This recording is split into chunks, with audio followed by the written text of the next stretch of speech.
with in-person presentations. I sincerely hope that the scholarly deliberations and presentations made in this online session would be highly beneficial and meaningful vis-a-vis the higher education scenario. On that note of hope, may I now request Dr. Lilakanta Borthakur Sir, Principal, Morigao College, to kindly deliver the welcome address. Please, sir.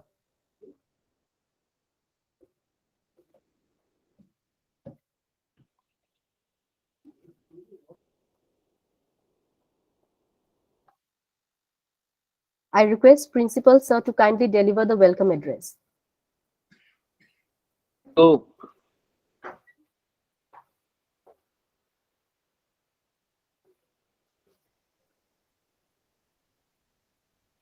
Dr. Sardas,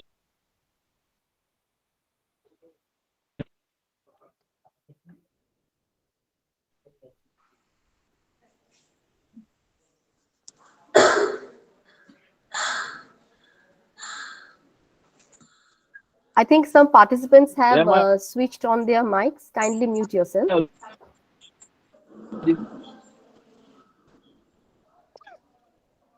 Kankan Jyoti Nath, kindly mute your mics.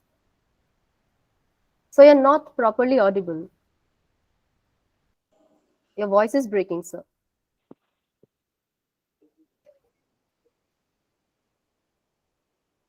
So you're not properly audible, actually. Your voice is breaking. Yes, yes, it's better now, sir. now is it okay now?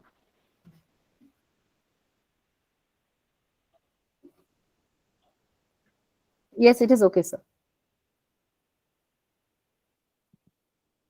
Can I continue? Yes, sir. Yes, sir. Is it okay now? Yes, sir. We are waiting for you.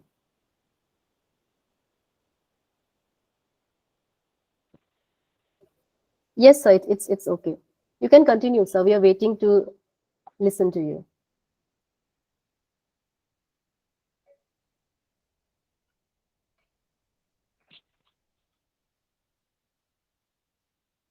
PG College, Ballavgarh, Haryana, and member of the General Council NAAC. Dr. Kolya, Coordinator Accuracy, Morigao College.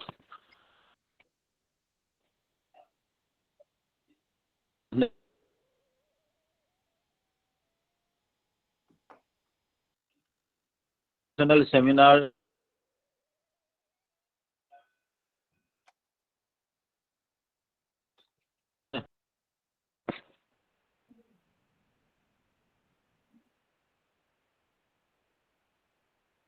There is a Faculty members, problem with his network, I partners, think. quality enhancement,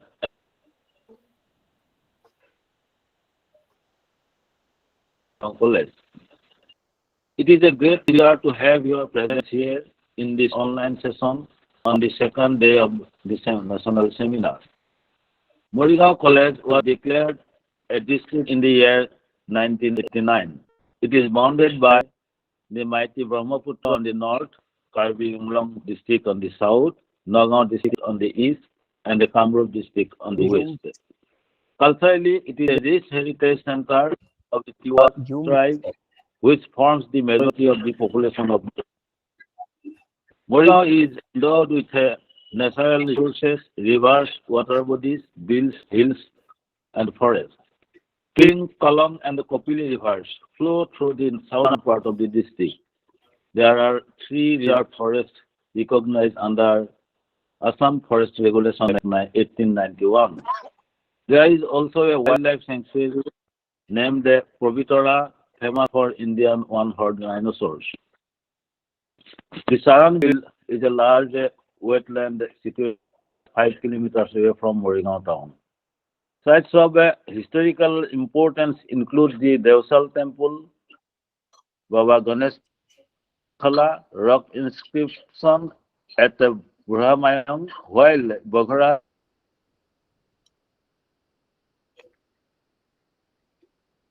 was established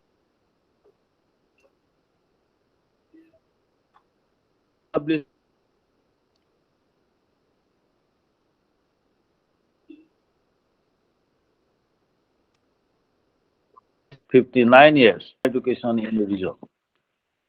Since its inception, in the first 2 decades, the college imparted education in art system only. The science system was introduced in 1985 to open up a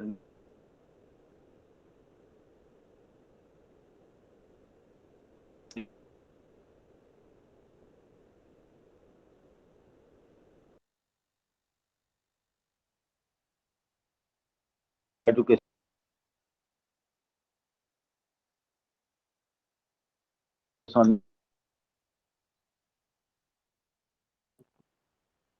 in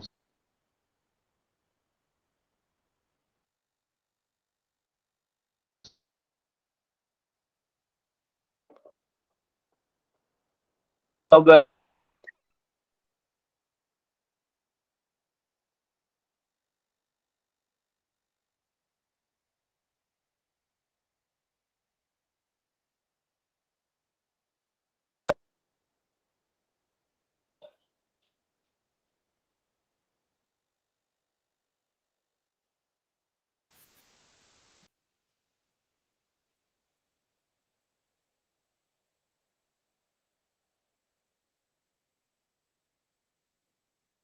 Am I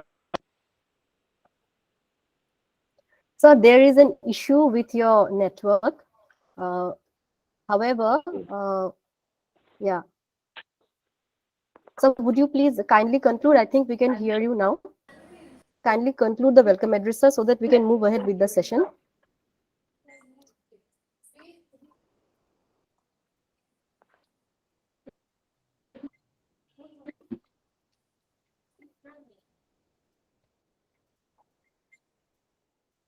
I could not complete my welcome address properly due to technical problem. Can I continue? I could not complete my welcome address properly. Anyway, কি হল বা?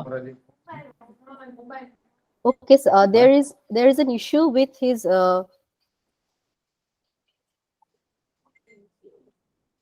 So kindly mute. I would like to continue with the session. Thank you so much, Principal Sir. Although we could not hear you properly, but but I could understand his feelings. yes, yes, sir. So I think we should continue without much ado because it's already time. So anyway, thank you so much, Principal Sir, for delivering the welcome address, although it was not clearly audible. So let us move forward, and I would now take the pleasure to welcome and introduce the chairperson and the resource person of this session. I'm very pleased to welcome Dr. Dhananjay Kushre, Associate Professor and Head, Department of Zoology, Morrigaon College, as the chairperson of this session. Good morning, sir, Good morning. and thank you so much Good for morning. being here. The resource person of this technical session is a dynamic personality, an able leader, and a visionary in his quest towards excellence in higher education. I feel honored beyond words to introduce to all colleagues, participants, and paper presenters Dr. Krishan Kant Gupta, Principal, Agarwal PG College, Ballabgarh, Haryana, and a member of General Council, NAAC, Bengaluru. Dr. Gupta has teaching and administrative experience of more than 32 years, with more than 13 dedicated years as the principal of Agarwal PG College.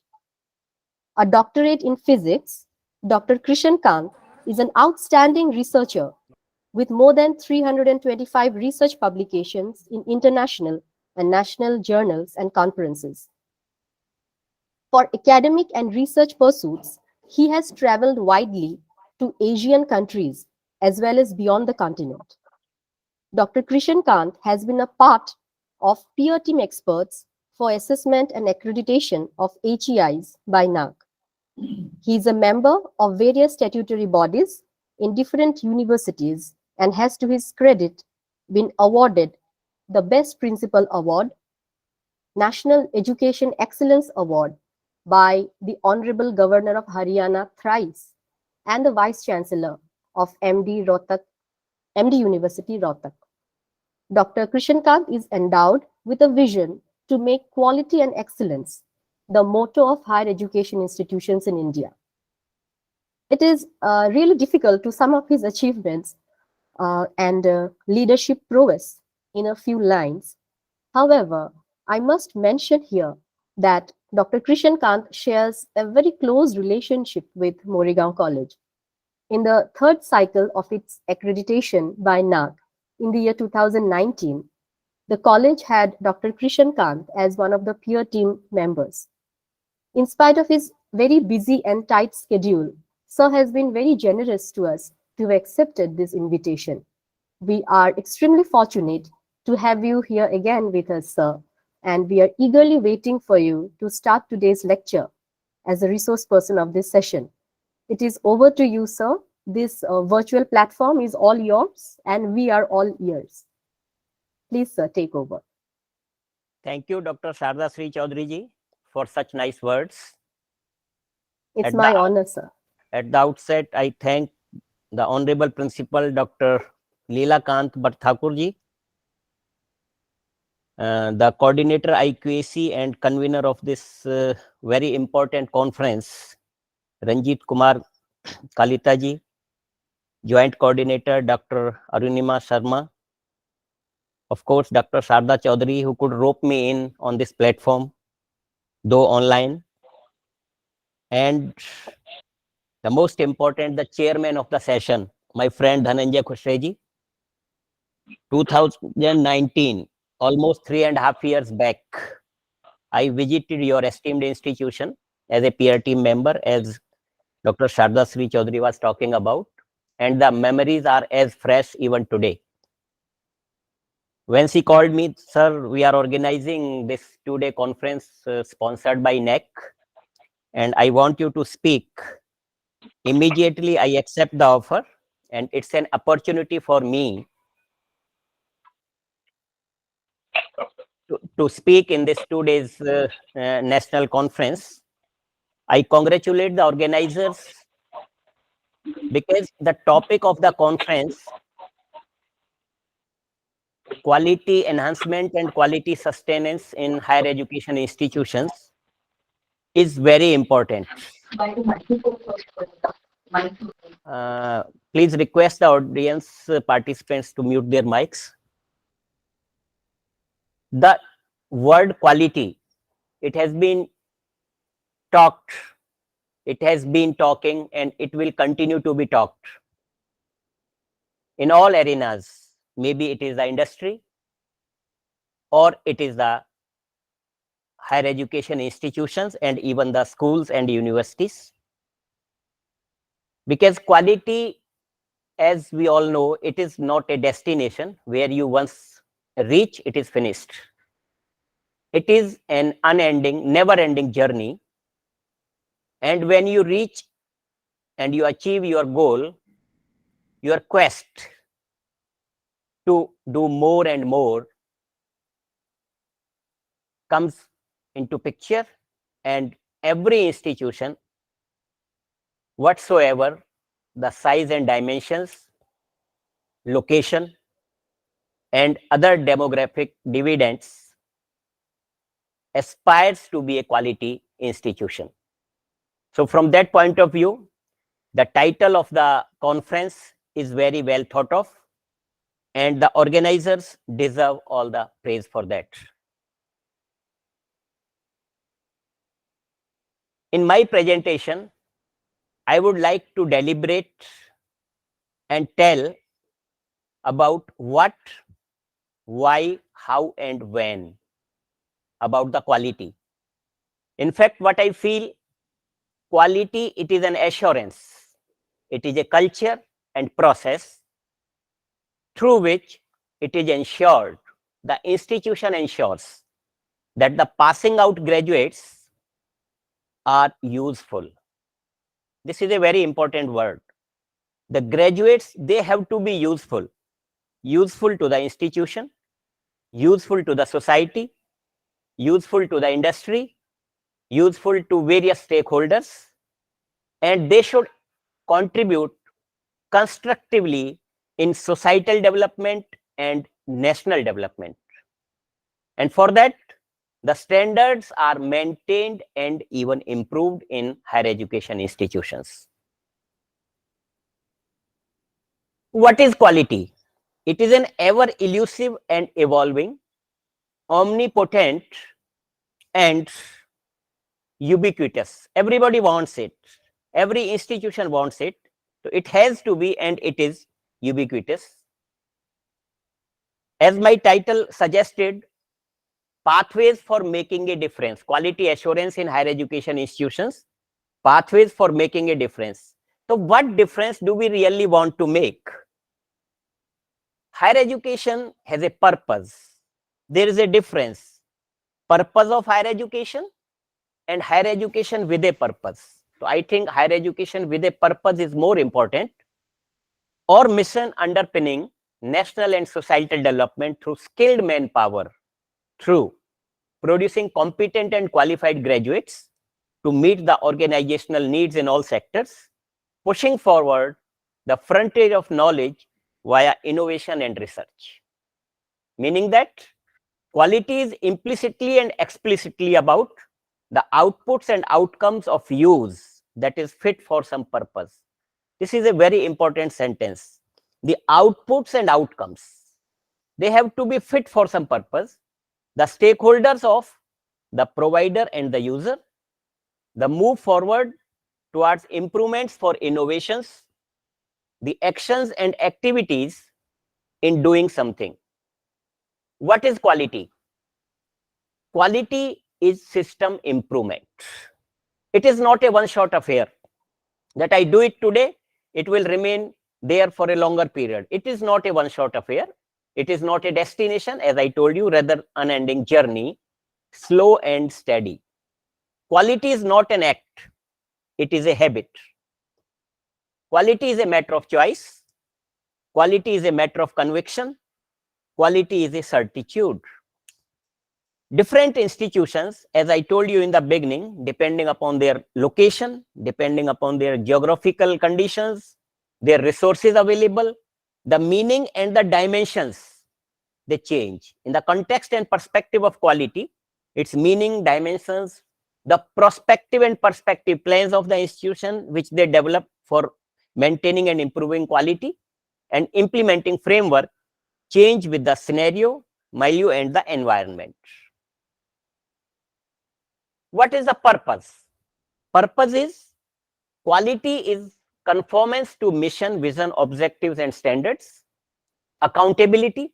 Quality is optimal use of resources and delivery of accurate educational products and services.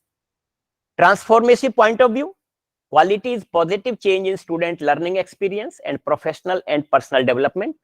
Rankings and reputation. Quality is achievement of distinction and exclusivity through the fulfillment of high standards. Perception and brand. Sometimes people say when this NAAC inspection, assessment and accreditation come, what shall we get when we get assessed and accredited? So the most important is the perception about the institution change and the institution is established as a brand. So quality helps the people in making and changing the perception of people about the institution and promotes the institution and teachers as brand. I firmly believe the institution is also a brand and the teacher is also a brand, but we have to establish it. So these are some of the perspectives. Again, definition of quality, as I told you in the beginning, that the meaning of this concept is different from country to country, from stakeholder to stakeholder, from institution to institution, from individual to individual. Quality in an organization means knowing your stakeholders, understanding and meeting their needs. This is very important. What is quality? Quality is understanding the needs and meeting the needs and even better exceeding their expectations, both now and in the future. So what are the various stakeholders?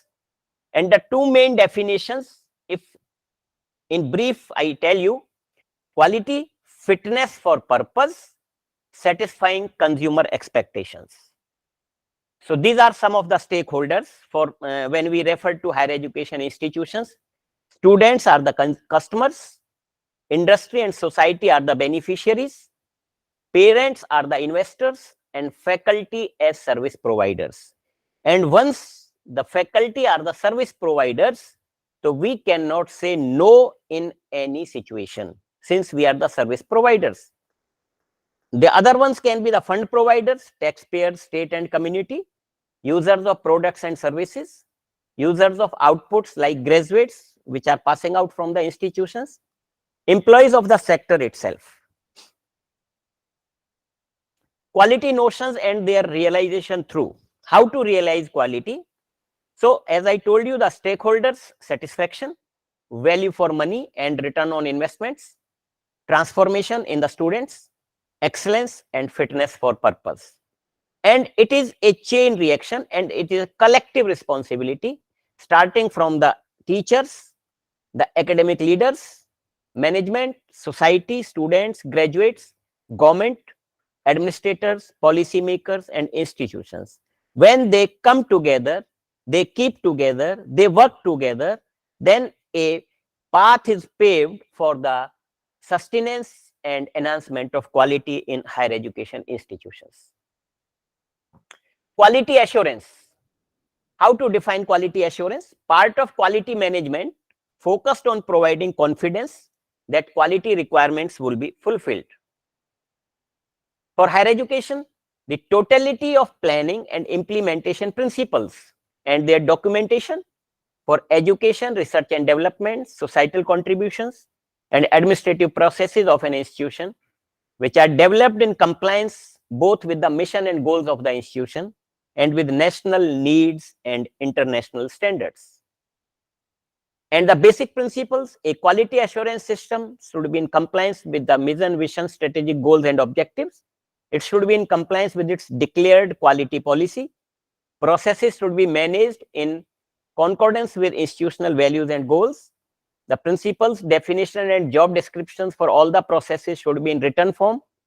Performance indicators should be well defined. PDCA and PDSA, in the next slide I will tell you the details about these two loops, should be iterated repeatedly for continuous improvement institution-wide in all processes. Last but not the least, the success of a quality assurance system is closely related to institutional continuity, leadership, and organizational culture. These are the quality assurance basic structures. Quality assurance is not a science, but common sense. Instruments are important, but right attitude is very, very important. In realizing this is much more important. Quality assurance is the responsibility of everybody. Quality assurance should be part of the overall policy and management. So strategic plan, performance indicators, and quality policies, they collectively make the quality assurance in an institution. And the key to success is systematic monitoring of the implementation of the strategic plan via performance indicators, evaluation of results with stakeholders and improvement. What we do in most of the cases, that this monitoring part and evaluation part comes only when we go for NAAC. But it is too late. So what we have to do, that this monitoring and the evaluation, it should be a continuous process in higher education institutions so that we can come to know our strength, weaknesses, opportunities and challenges, and we can work upon them. And the basic tool is the PDCA in all the processes. P is the plan, D is the do, C is check, and A is act. Plan, do, check, and act. And sometimes with check, there is one more word, that is the study. So that we call as the PDSA cycle. And this is very important. Quality assurance at higher education institutions, there are 9 M factors which are very, very important. The first one is the men, that is the human resource, the materials, the machines and the equipments, the management of course, methods, measurements, motivation, money and markets. Further, 8 R factors, right qualification framework, that is the teachers which are appointed in the institution, they should be qualified, they should be committed and dedicated. right infrastructure, right faculty, right learning resources in terms of the learning management system and other online resources available, right delivery mechanism. Availability of resources is important, but the delivery in the right manner is much more important. Right encouragement for research and consultancy depending upon the resources available, right programs for institution specific staff development, and right mechanism for internal quality assurance. Since your college will be going for fourth cycle in the time to come, so the internal quality assurance cell, IQAC, it is a major component and the main advisory body in any higher educational institutions who recommends and suggests measures for quality enhancement. So this IQAC, it should not be a formality. It has to be very, very proactive in the institution. Quality cycle. Quality does not happen by accident. It has to be planned. We do not have to have quality as a goal. Survival is not compulsory. Quality is not any single thing, but an aura, an atmosphere, and overpowering feeling that the institution is doing everything with excellence. Feeling is very, very important. And there has to be a continuing improvement. This is what quality cycle is. And for continuous improvement, just see this. This is a graph sloping upward. On the x-axis, it is the time. On the y-axis, it is improvement in quality. And the standards, they are moving up from bottom to top. So iterating PDCA, plan, do, check, and act, self-learning, self-improving, and self-correcting systems have to be there for continuous improvement in quality in the educational institution. Continuous improvement means to be running, to be stationary. This is a very good picture which make you understand how to run to be stationary. There are three things: upper 10th percentile, bulk in which majority of the institutions fall, and lower 10th percentile. So just see, if you are in the upper 10th percentile, so you have to running hard to remain in this group. If you are in the bulk, running harder to join those who are ahead. If you are in the lower 10 percentile, running hard to survive. Now the choices of the academic leaders, the teachers, and the institution, whether you want to be in the upper 10th percentile or you want to be in the bulk. And the most important is the discipline of continuous important. And this is again a cycle which you are seeing. Learn, integrate, approach, and deploy.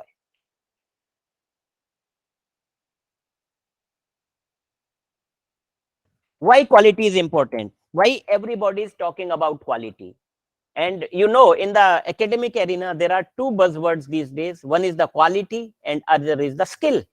And third one, if you count, that is the self-reliance, आत्मनिर्भरता की जो बात कर रहे हैं with the advent of NEP 2020 in our country.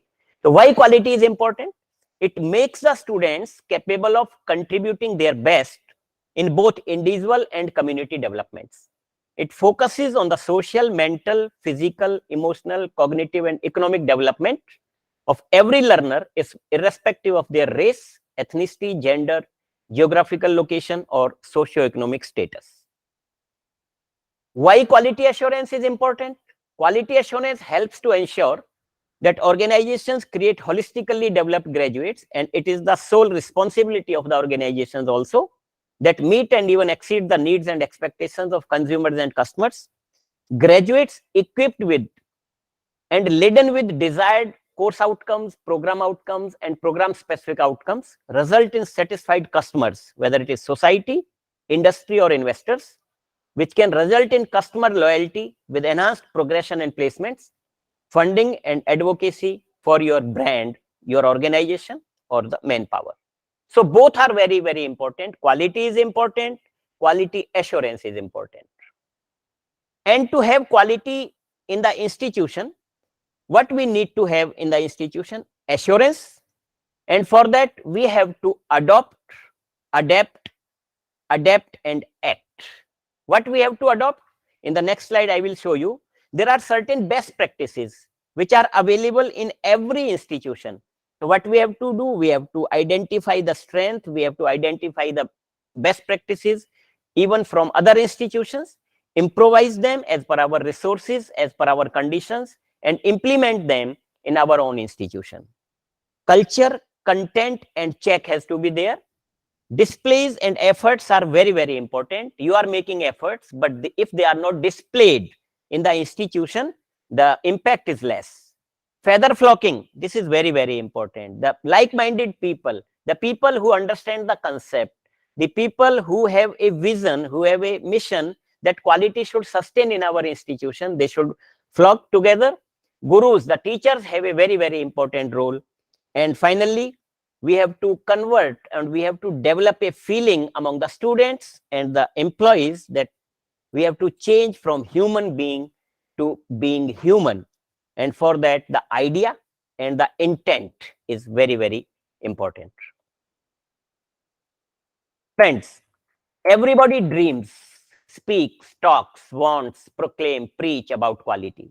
हर आदमी सपना लेता है, यस क्वालिटी होनी चाहिए, बातचीत भी करते हैं, आपस में चर्चा भी करते हैं, उसका मंचों से भाषण भी देते हैं that quality should prevail, but very few chase and practice it, and that is why it is hardly realized in institutions and they run as usual.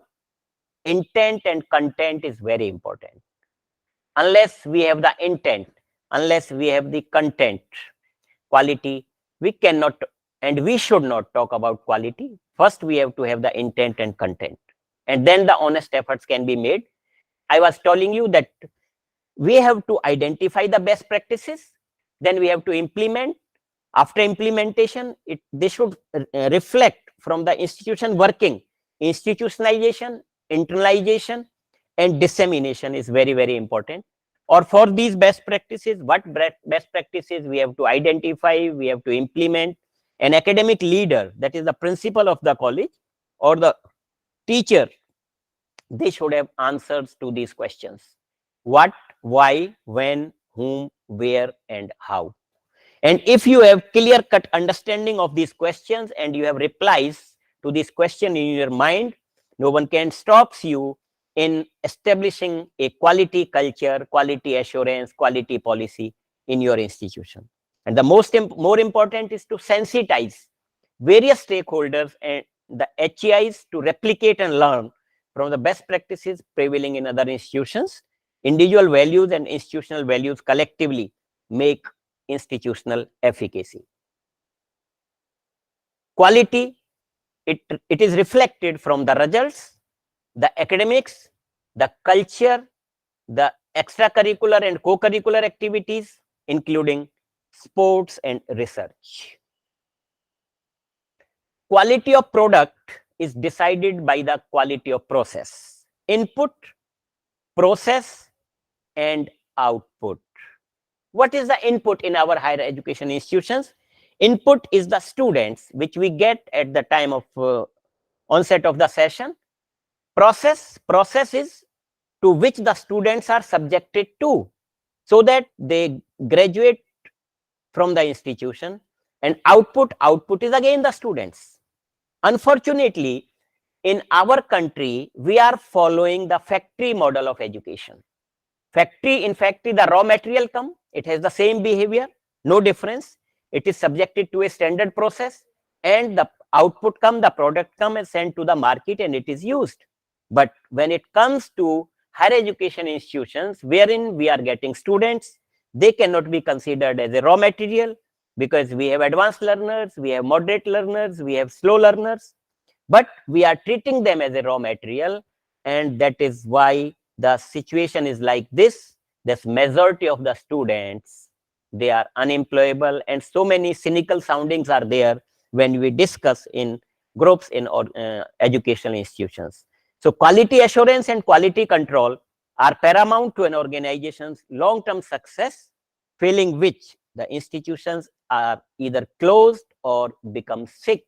And everybody knows it, that thousands and thousands of engineering colleges in our country have been closed down, maybe because of that they could not assure quality, they could not maintain quality, they could not control quality. So maintaining, controlling, assuring quality is very, very important. So this system, this has led to the deterioration of the graduates which are coming from our institutions, factory model and focusing on rote learning. This is a very vicious cycle. We compel the students to cram, then appear in the exam, write the answer sheet, then when again he comes to the next semester, again we compel him to forget what he learned in the previous semester, and again we compel him to cram the next semester content. But what happens? This system is testing our memory only, and it is absolutely mark focused. Where is the awareness? Where is the critical thinking, understanding, analytical skills for the holistic development of students? That is missing. And this is the real picture. You must be realizing it. The purpose of education should be education with a purpose. But what actually is happening? If a teacher says, I will teach you concept of physics, nobody wants to go to him. But if a teacher says, I will teach you how to get 90 plus in physics, there is a long queue and crowd.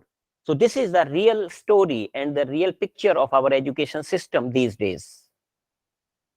This is mark-centric approach and package-centric approach.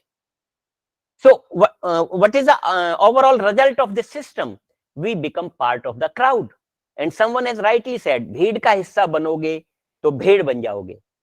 भीड़ का हिस्सा बनने से अच्छा है भीड़ होने का कारण बनो. Don't be part of the crowd.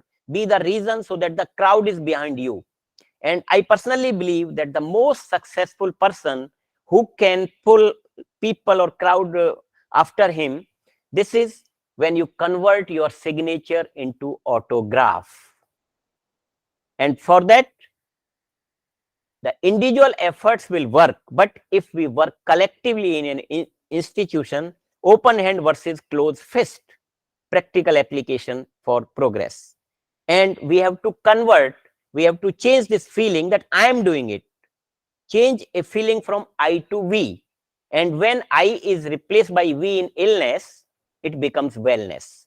So caring, sharing, hand-holding, cooperation, coordination, collaboration with healthy competition is very, very important for the progress and sustenance of quality in any higher education institutions. I personally believe that the educational institutions should not be island of excellence. If Morigam College have certain USP, it should be shared with the nearby colleges. And if in the nearby colleges, there are certain good things, they should be brought in your own institution. So this caring, sharing and hand-holding is very, very important. It has been talking in details in the National Education Policy 2020. Why quality is required? So the higher education opportunity is not confirmed to all deserved aspirants. Yes, all those who deserve to get higher education, they may not be getting it. But privatization, widespread expansion, increased autonomy to higher educational institutions, and introduction of programs in new and emerging areas have improved access to higher education. This is a fact. At the same time, it is also led to widespread concerns on the quality and relevance of the higher education. Institutions have come up. The students are getting chance to read, to get admission, but simultaneously, there is a widespread concern on the quality. And probably in the next slide, I will show you, it was the reason that NAAC, National Assessment Accreditation Council, Bengaluru, was established as a result of the recommendations of NEP 1986. What were the findings and program of action 1992. So these are the facts. Rote learning, mark-centric, package-centric approach, domain knowledge is focused more than the other skills. We are focusing on intelligent quotient. Then where is the physical, spiritual, moral, emotional, environmental, and employer quotient? We forget, we don't focus much on that. Lack of social awareness. Only degrees, UG and PG. I always say this degree is a piece of paper. And it is a certificate that this much of money you have spent in getting this piece of paper. It is like a passport, but the students are not able to get visa because they do not have the right kind of skills. No jobs. This is very important. But do they learn? We teach, but do they learn? Or is our teaching only labor without delivery? When we discuss in groups in the educational institutions, the cynical sounding question is sometimes heard in educational discussions. Consider the following kind of survey findings. 7th standard students cannot read a 4th standard text. Yeah, it is a fact. Numerical skills are poor in school children. Citation index of Indian research show poor entries. 65% colleges are below B+ in NAAC assessment and accreditation. 75% engineers are unemployable. No Indian university in the first 200 world rankings. Teacher quality is deplorable. 80% of the science research has no social relevance. These are annual findings over the last several years, though we had once upon a time Nalanda, Takshila world-class centers. When we had these world-class centers wherein the students from abroad come to learn, then where this rich legacy has lost, this we need to think. And this is a World Development Report. It states there is an acute crisis of outcomes, crisis of quality, and crisis of values in the students. So as academic leaders and teachers, we have to seriously think on this so that we can address to these problems. So because these problems were there, quality was an issue, this NAAC was established. It was a result of the recommendation of NEP 1986 and Program of Action 1992. And NAAC evaluates the institutions for its conformance to the standards of quality. And with that, there is a premium on both quality and quantity. Quantity is the increased access, in which Dr. Sharda Shri was talking about the inclusiveness, the affordability, the accessibility, and quality, relevance, and excellence and academic program of education offered in the country for the overall development. As you all know, the NAAC assessed and accreditates the institutions on 7 criteria. But fortunately, now the ease of doing assessment and accreditation is there. The metrics, number of metrics have been significantly reduced to 55, and the benchmarks, they have been disclosed. So now the institutions can have preparations in a better way because everything is now disclosed and is very transparent. And this NAAC assessment is very, very important, compulsory also, because there have been letters from university grant commissions at times and news items in the newspapers. So it is very, very important. So assessment, accreditation, audit, and evaluation. This is very, very important to sustain quality in your institution because it tells you about what is the institution trying to do, how is the institution trying to do, how does the institution know it works, how does the institution change in order to improve. So in order to know and address all these issues, these assessment, accreditation, audit, and evaluation is very, very important. These are the various kind of audits which the institution can go ahead, and these are some of the things where the students can be sensitized. This is NAAC model of quality. You know, this is a nest and the birds are flying in different directions, taking the straws and coming back to the nest.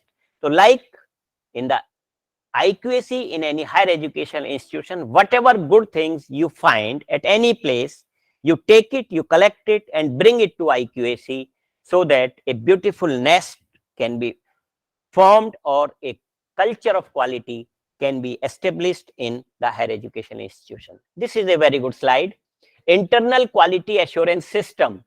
If you have a right kind of proactive internal quality system, then it boosts your energy. It provides you strength. Cat looking like a lion. So what matters most is how you see yourself. Friends, people talk this way, that way, but I tell you, there are no secrets to success. It is the result of preparation, hard work, and learning from failure. Sometimes we try to do like this.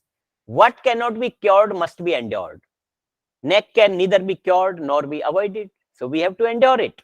So the best way to prepare for the assessment is to read, understand and implement the concepts and requirements of the National Education Policy 2020. I am aware that preparing for assessment is like pulling the mammoth chariot of Lord Jagannath. Only the vice principal or the vice chancellor in university cannot do it. Each and every stakeholder has to extend their hands for comprehensive preparation of the SSR and the peer team visit. Mind it, no nariyal, no flowers, no shawls, no mementos are to be kept even in sight. True involvement and honest approach are the only way to get a deserving grade.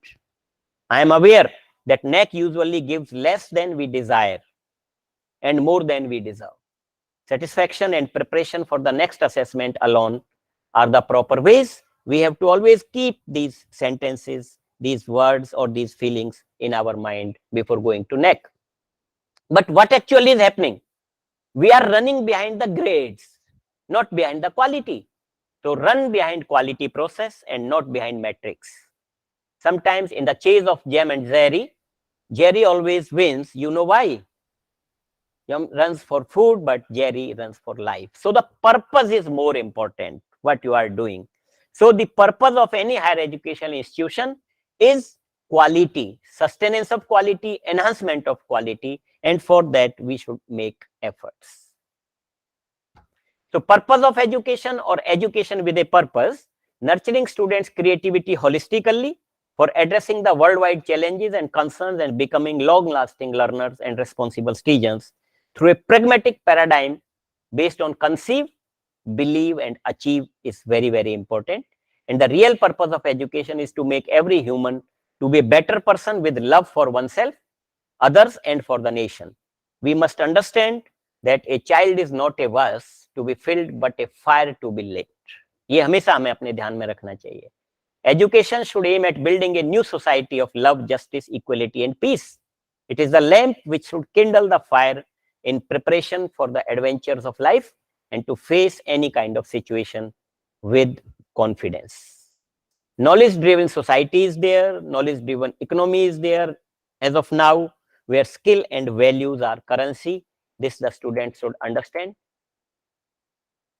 And the purpose of education or education with a purpose or the sustenance and enhancement of quality will help you in ascertaining all these 12 qualities, which I personally believe you can just see all these qualities. And the last one is the be vocal for local, and everybody is talking about this.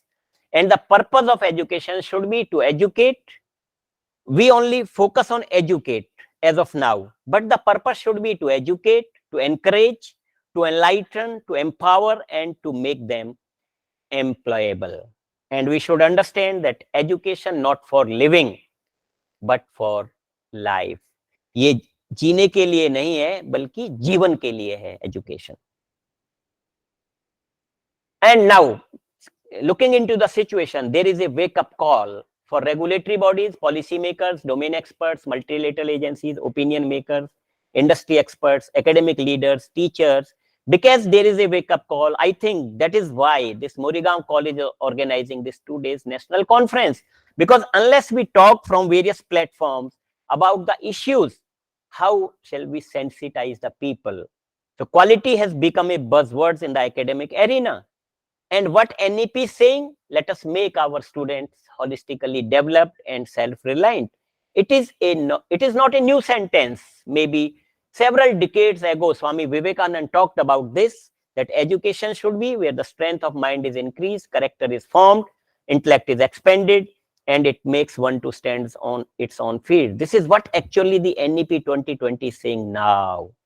So there has been a undercurrent in the country, in the air, and in the minds of the leaders and the teachers, but I think the efforts were not to the level they were expected.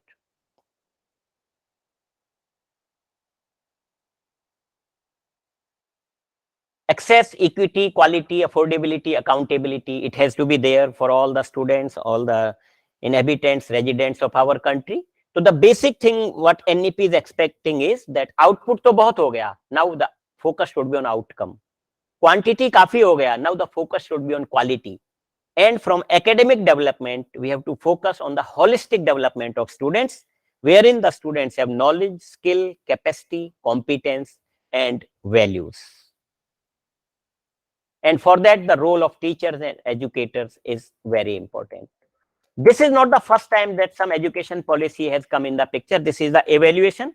1986 also there was a policy, and this NEP 2020, it has already been launched on 29th July 2020. But I would like to share this. Kothari Commission report 1966, long back. And the first sentence is, the future of India is being shaped in our classrooms. Can you see what kind of responsibility was given to the teachers? The future of India is being shaped in our classrooms. But could we do it? We should ask ourselves. And similarly, now the NEP has come, but friends, I agree that it is a vision document, but its success depends on its effective implementation. Otherwise, it will remain as a vision document. And who bears the honors?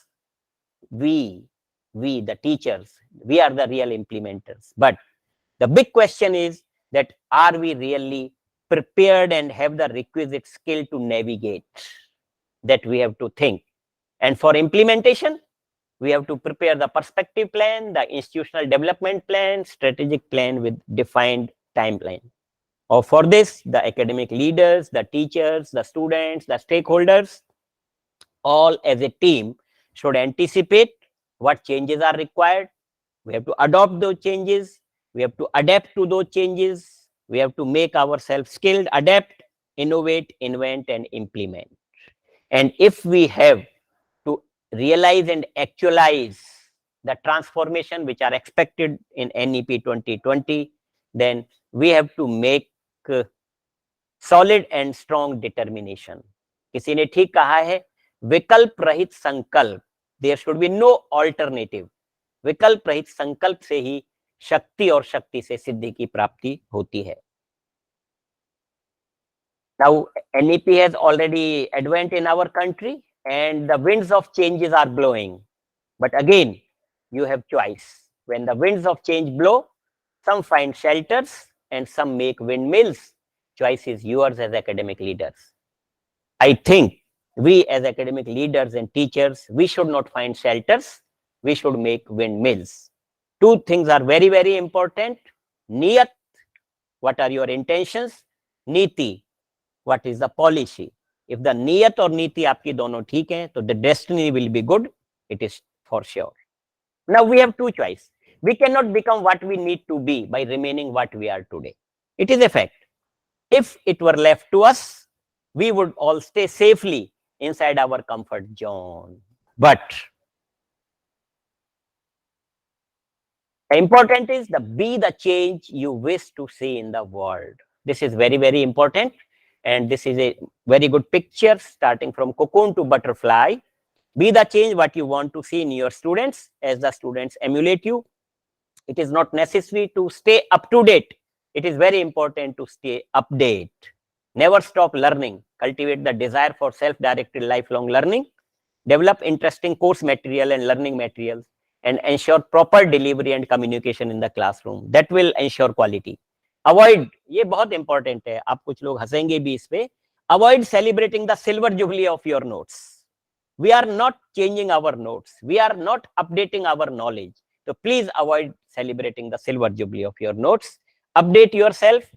देखकर दिखाइए, पढ़कर पढ़ाइए, सुनकर सुनाइए, समझकर समझाइए, सीखकर सिखाइए और समझाइए. पढ़ाना इंपॉर्टेंट नहीं है, सिखाना इंपॉर्टेंट है. एंड जब आप सिखाते हैं विद्यार्थी को तो जीवन भर वो उसको भूलता नहीं है. फॉर एग्जाम्पल, आप ड्राइविंग पढ़ना नहीं चाहते हैं, आप ड्राइवर सीखना चाहते हैं, तो when you go to the expert, वो आपको पढ़ाता नहीं है, वो आपको सिखाता है. And once you learn it throughout life, you don't forget it. So as a teacher, we have to understand that हमें बच्चों को पढ़ाना नहीं है, हमें बच्चों को सिखाना है. और सिखाने में भी आपने क्या ध्यान रखना है? Don't focus only on material knowledge, that is academics. Please give it a flavor of spiritual knowledge also. If material knowledge is improvised with the spiritual knowledge, then the students have a great life, quality life, they improve, They grow through life like cocoon to butterfly, and there is a transformation.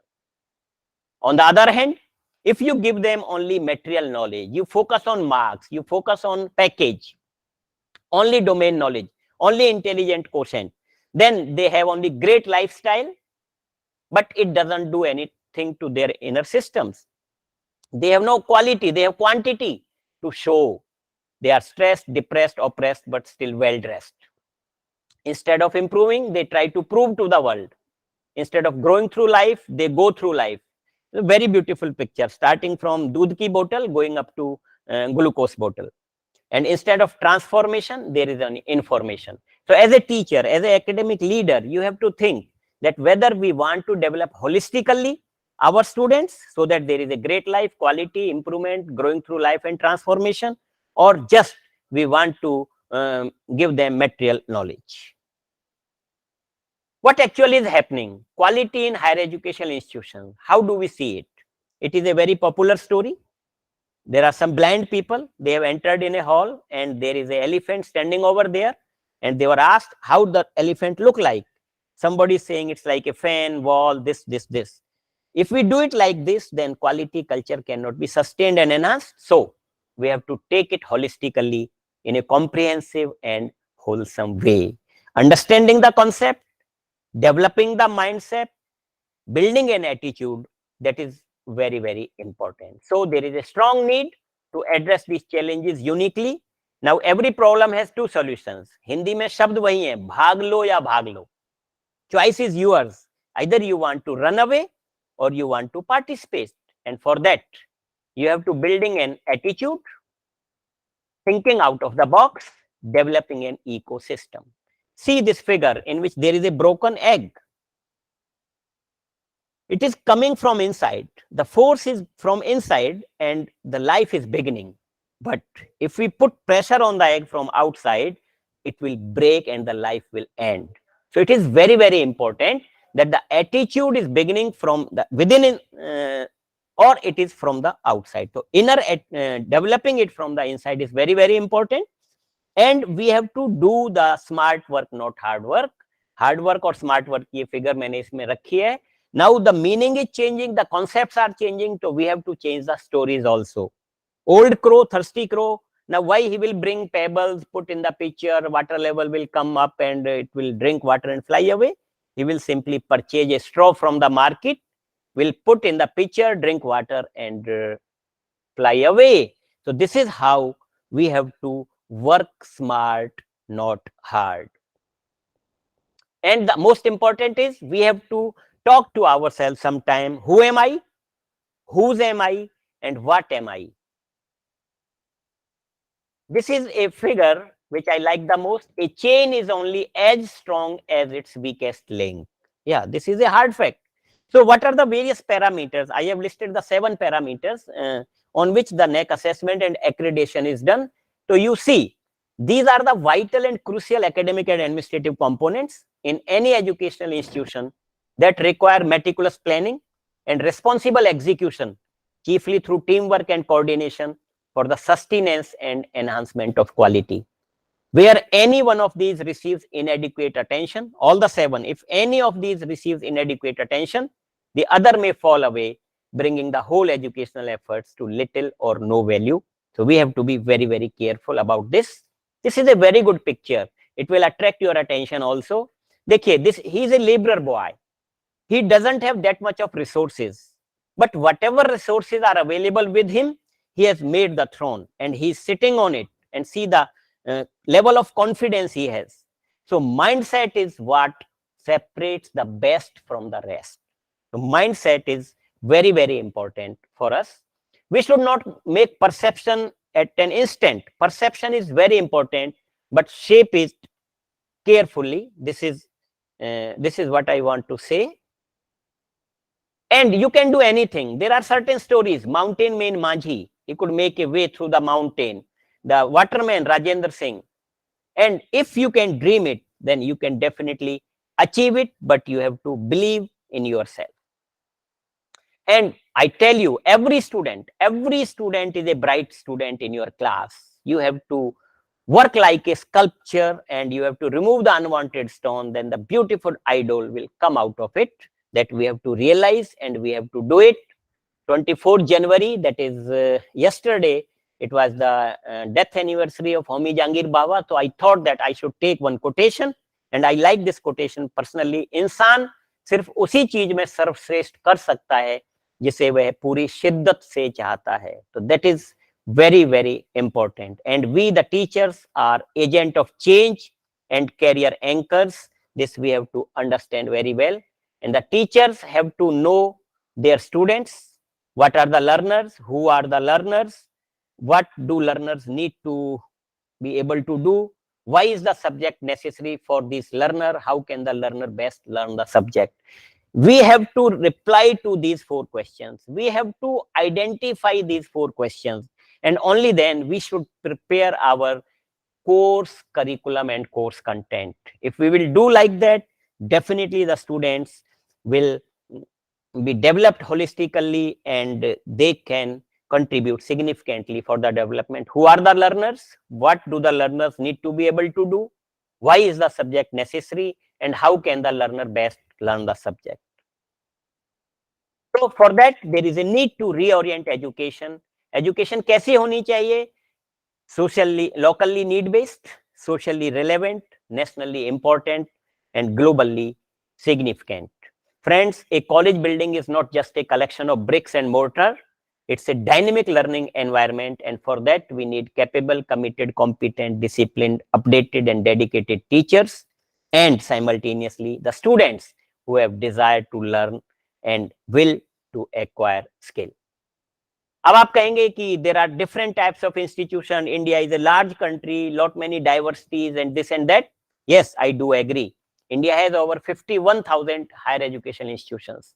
This, along with the large student population, constant pupil-teacher ratio, diverse demographics, and distinct rural-urban divide over infrastructure, human resource, learning resources, digital divide in terms of minimal access to electronic devices, reliable internet connectivity or stable electricity supply in rural areas make the Indian higher education landscape unique and complex. Yeah, everybody agrees.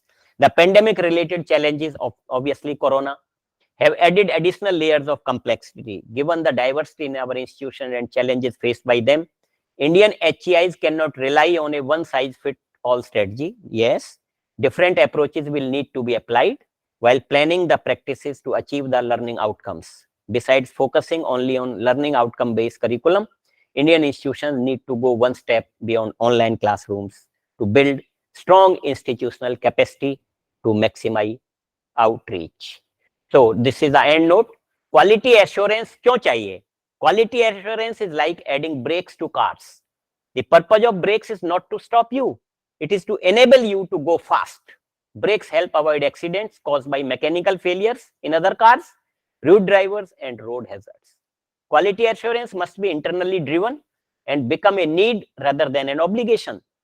Whatever quality assurance system is adopted, it has to be shared by majority of members of the institute and all stakeholders. Quality assurance is a destination, but not an endpoint. And we all are attending this 2 days national conference. Our ultimate purpose, how wonderful it is that nobody need wait a single moment before starting to improve the world. Yeah, very true. Raising the bar for institutions lacking in quality is the need of the hour.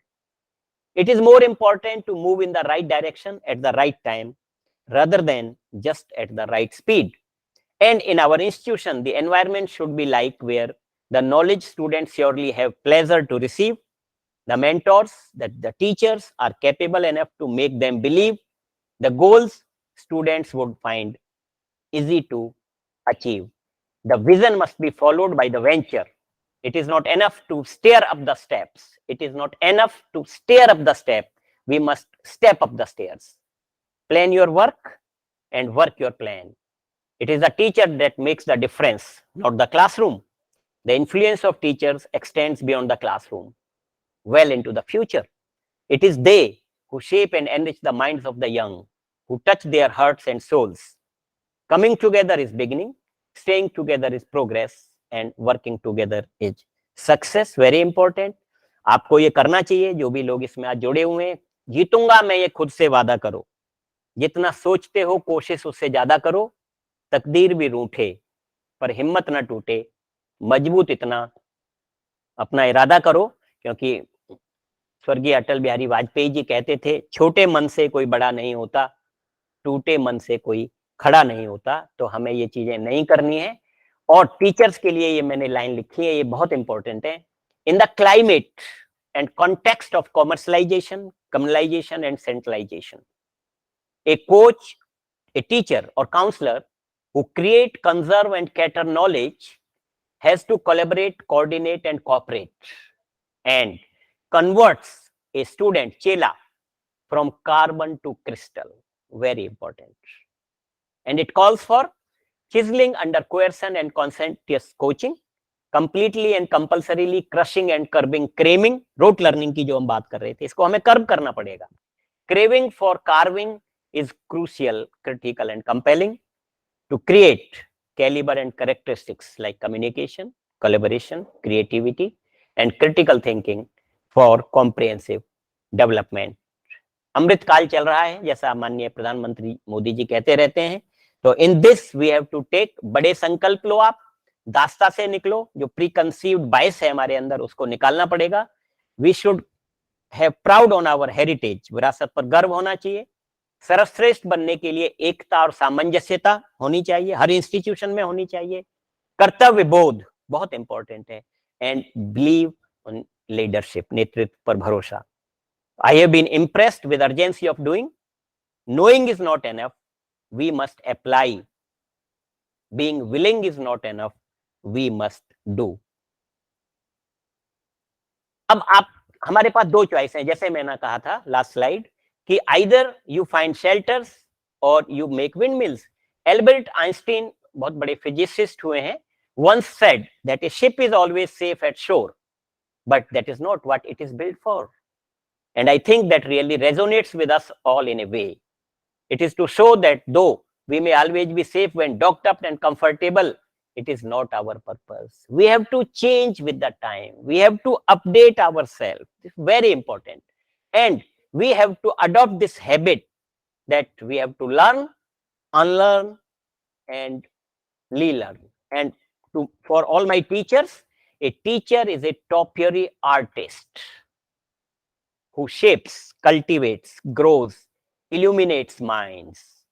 He is not a bonsai expert who stunts his own and his students' growth. So, stretch the boundaries, my friends.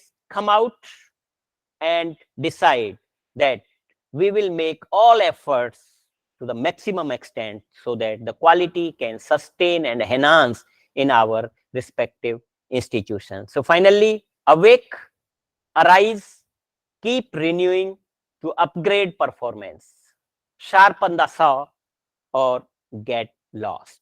So this is what I wanted to share with you. And lastly, I would request all the participants that please read this novel, Who Moved My Cheese by Spencer Johnson and the 7 Habits of Highly Effective People. Beautiful novel, and give a message to the reader and how we need to change in the light of NEP 2020. If we will not change with the time, then we will become obsolete, and the NEP 2020 is going to throw a big challenge before the teaching community and the institutions. So please read these 2 novels. This is the last slide. And once again, I thank the principal, Morigam College, the coordinator and the joint coordinators, with a special mention of Dr. Sharda Sri Chaudhary, who could rope me in and share some of my views on the topic with you all. Thank you once again.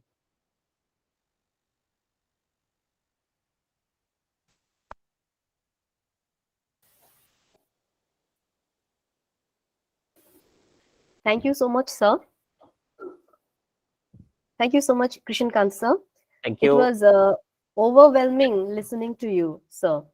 You have rightly said that quality is an attitude and it does not happen by accident.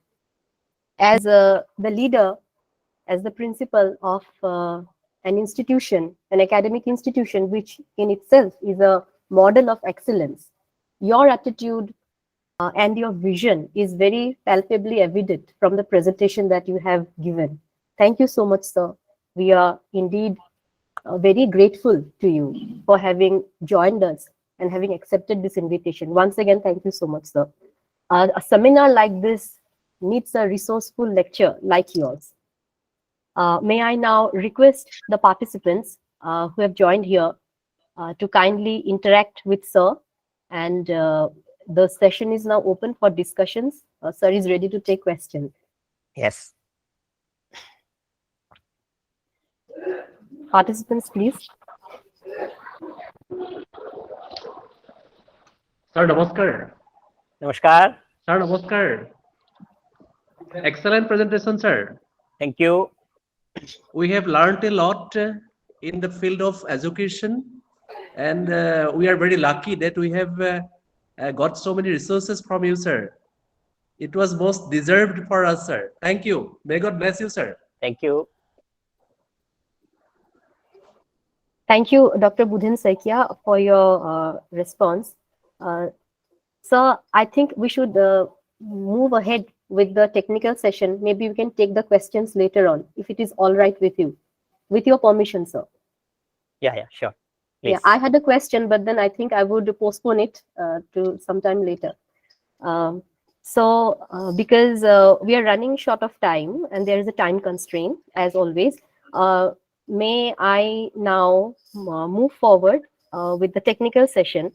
So I request Dr. Dhananjay Kushre, sir, Associate Professor, Department of Zoology, and the chairperson of this session to take over. But before that, I would like to read out the names of all the participants who are presenting papers in this session so that they can prepare accordingly. We have Dr. Nabanita Sharma as the first paper presenter, followed by Priya Mundra, Anupam Borgohain, Dr. Arpita De, Dr. Golap Panging, and Rupjyoti Duori, which is a joint paper. Himani Medhi and her co-presenters, followed by Dr. Nivedita Mohanto, Pratush Gogoi, Ritu Sarkar, Dr. Saptarshi Paul, Dr. Satyabrata Borua, Dr. Manisha Das and Agnibina Brahma, Charushmita Mahanta, Kanchana Das, Pramod Kumar Roy, Jumi Kolita, and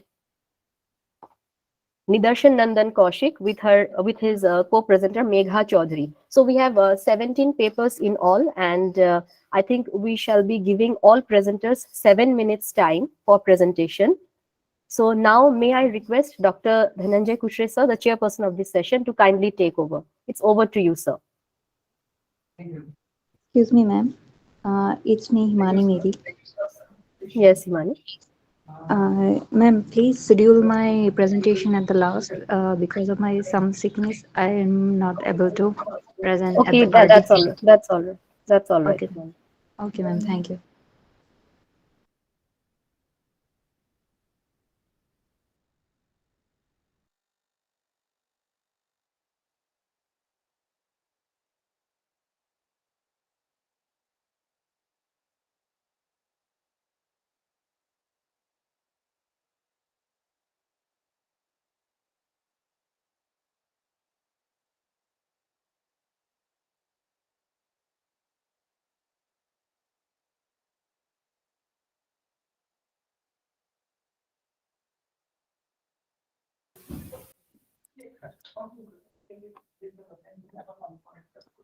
May I request the first presenter, Dr. Nabanita Sharma, to kindly present her paper.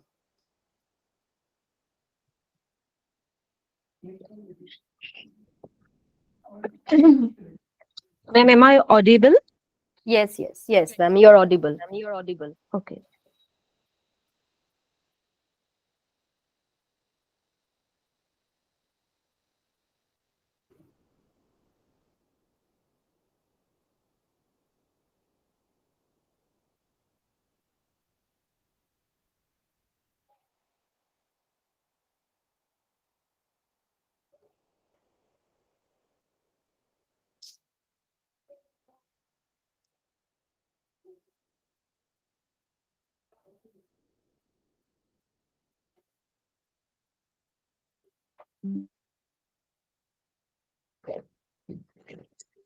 Good morning and namaskar to all of you present here.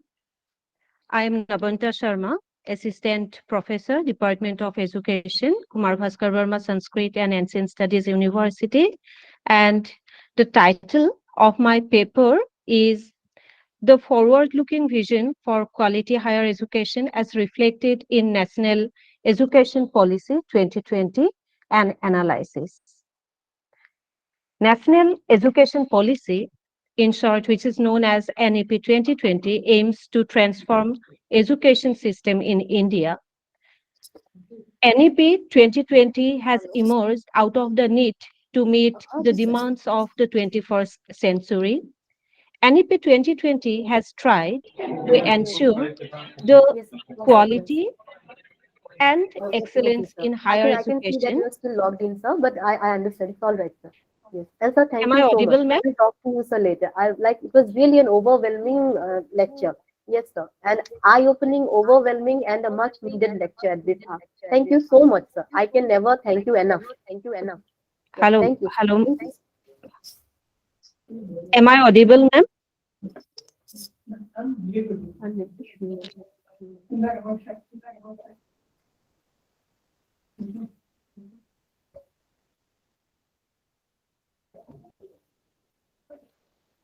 Hello, ma'am.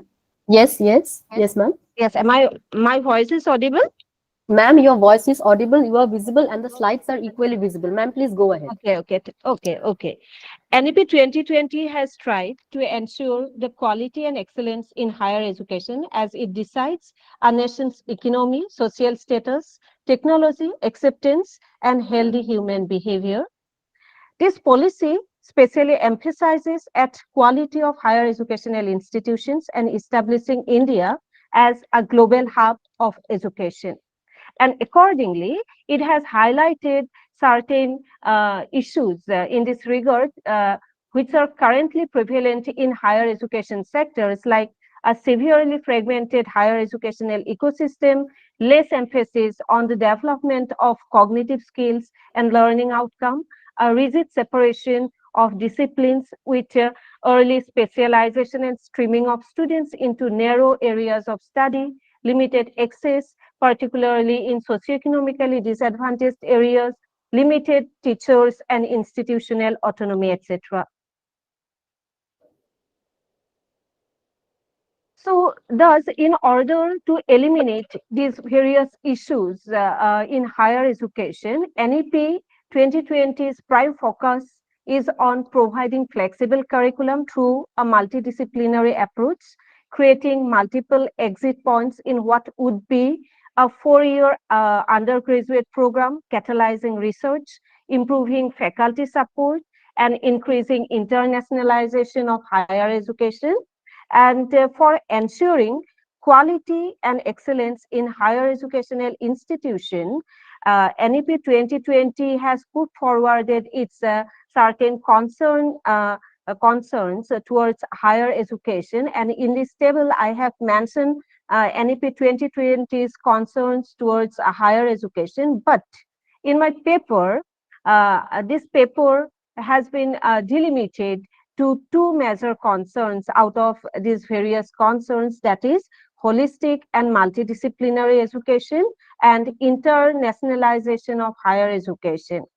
And this paper is based on qualitative research approach, and it attempts to discuss on the recommendations putting forwarded by NEP 2020 towards holistic and multidisciplinary education and internationalization of higher education, and to show up the possible challenges which may stand as obstacles on the way to implement the recommendations of NEP 2020. So here I'd like to mention the various recommendations given by NEP 2020 in relation to holistic and multidisciplinary education. So it has provided various recommendations separately for undergraduate program and for master's program. So first of all, I'd like to mention the recommendations of NEP 2020 regarding undergraduate level. So the major emphasis in these various recommendations regarding undergraduate level, the first one is reflection on long Indian tradition of holistic and comprehensive education.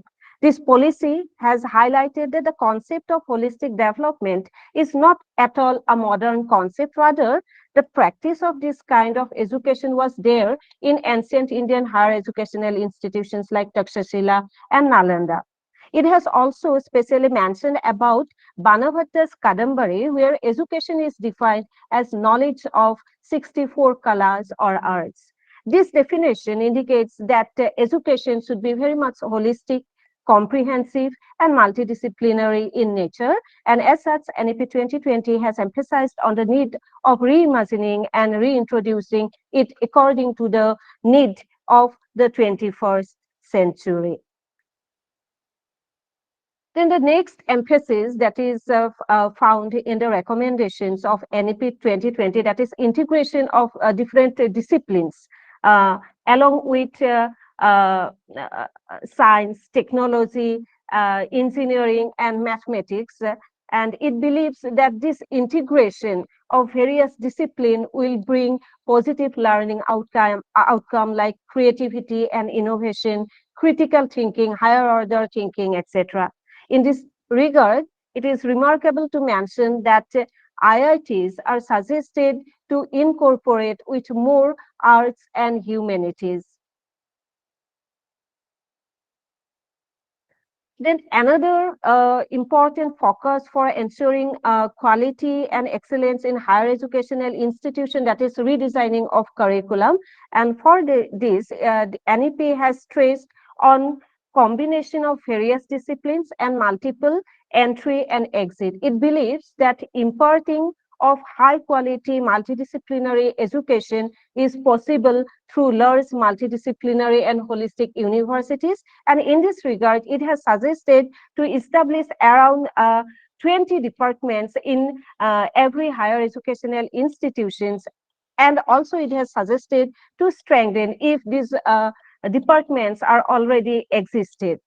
There is special mention of projects, also of opportunities for internship with local industry, business, artists, craft persons, etc.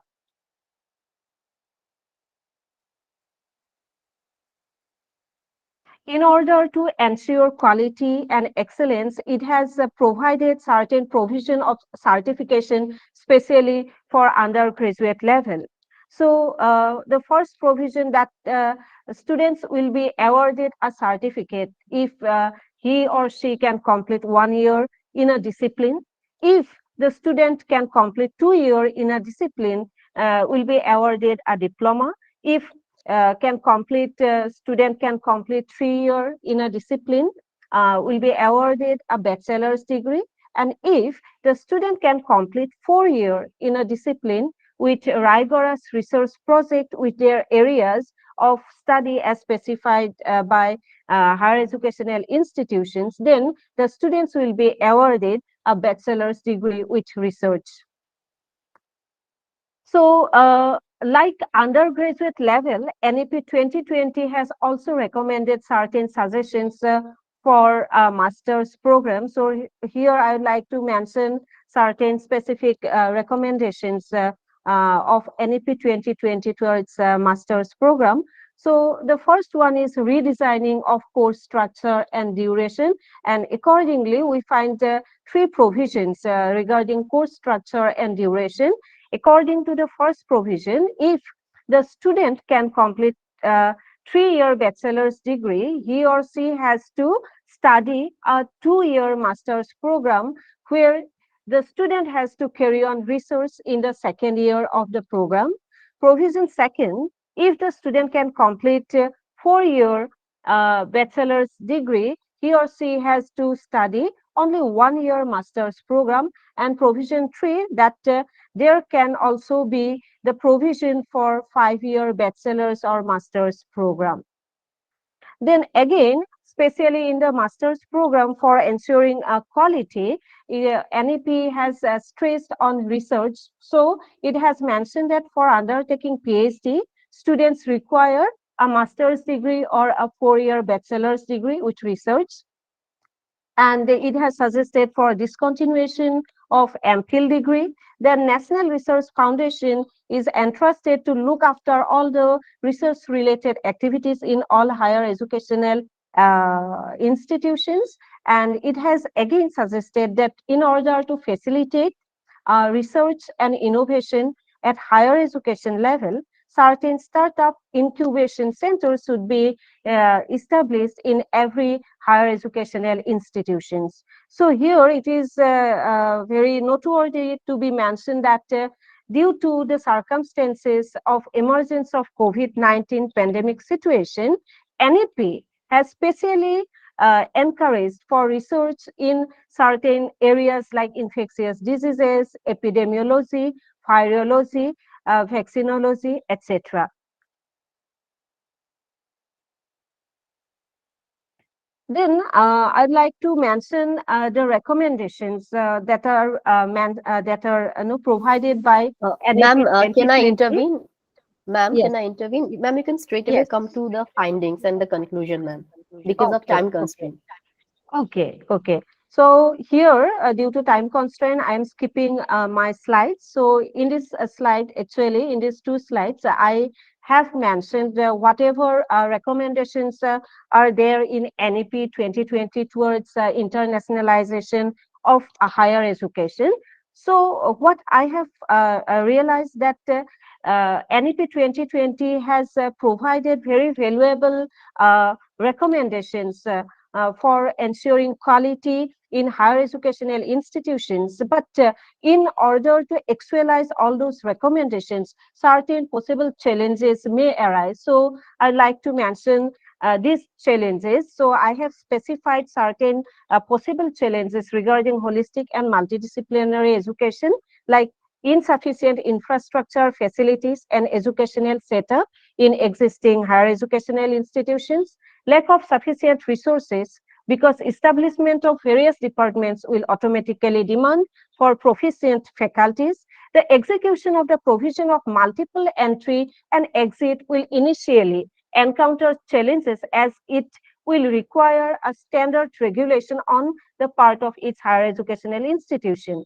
Otherwise, it may create a confused situation. Likewise, I have mentioned certain possible challenges regarding internationalization of higher education, like for collaborative research project, ensuring availability of resource is a challenge in case of higher educational institutions. Few higher educational institutions in India are only well equipped with sufficiency of resources for collaborative research work in international platform, though NEP has mentioned signing beneficial MOU with foreign countries, but most of the higher educational institutions are seen to be practicing only decorative MOU. Lack of sufficient fund for teachers exchange program, that is another challenge I have found. Then less sensitization of the benefits or opportunities in international platforms to attract students, that may be another possible challenge. And the students will be attracted to high quality higher educations only, but unfortunately in the world university rankings, no higher educational institution is able to hold its place in top 200 position as on 2018. So these are certain possible challenges which may come, but in the conclusion, what I want to say that planning can be fruitful with its right execution. As a new educational plan of the 21st century, NEP 2020 has also implementation challenges, what I do believe, and accordingly, it has to be, it has to identify its immediate challenges and to find out its solution, because implementation requires a radical change into the existing system of education. And here I have mentioned certain suggestions. I don't know whether time will permit me or not. And if you allow, I can mention, or otherwise I can conclude my presentation, which, my words like proper implementation of the recommendations of NEP 2020 will help to realize its forward-looking vision for quality higher education in India. Thank you. Thank you, ma'am. Thank you, Nabanita madam. As decided, we can have the interaction session later after the presentations together. Thank you Okay, so much for okay. your presentation. It was a very valuable paper Okay, on due to the time forward. constraint only, Yes, yes, ma'am. I Yeah, could not. on forward-looking vision for quality in higher education. May I now request the next presenter, Priya Mundra, to kindly present her paper. Priya's paper would be followed by Anupam Borgohain, the next presenter. So I request him to be ready with his presentation. So now I request Priya Mundra to present the paper.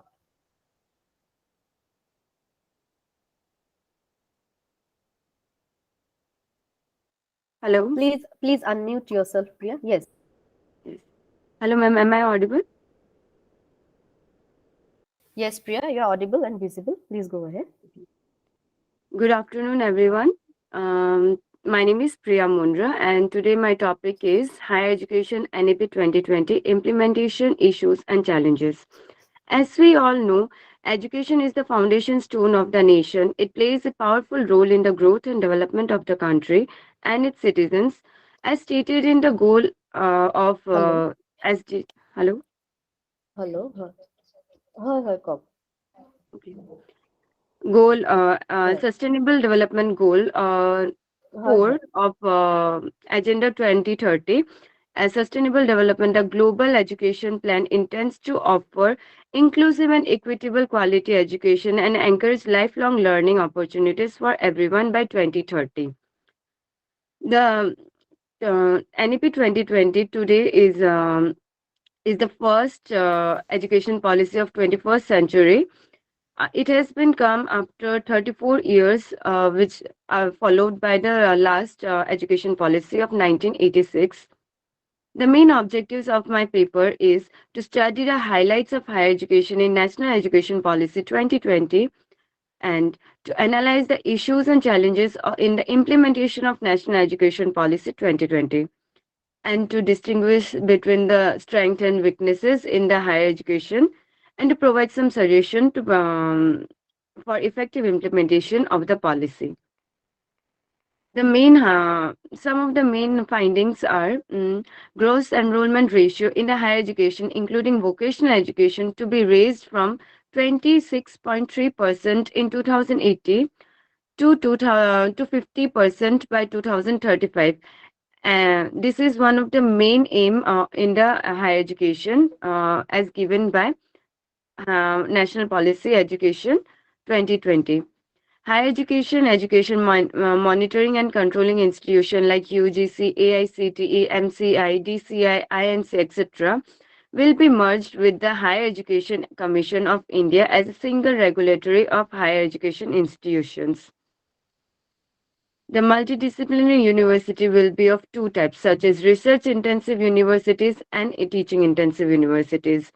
Higher education institution which will deliver the higher quality will get more incentives from the government. Choice-based credit system is revised by an innovative and flexible competency-based credit system. The new education policy provides multiple entry and exit points with certificates at every stage and envisages multidisciplinary education with flexible curriculum and creative combination of the subjects.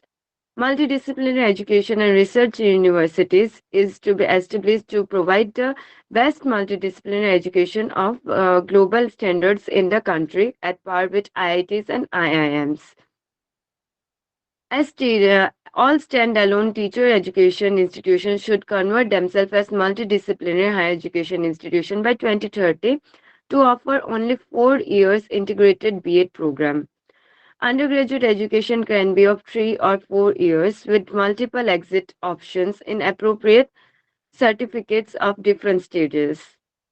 Higher education institution, these are some of the findings, highlights of NEP 2020 in the higher education areas.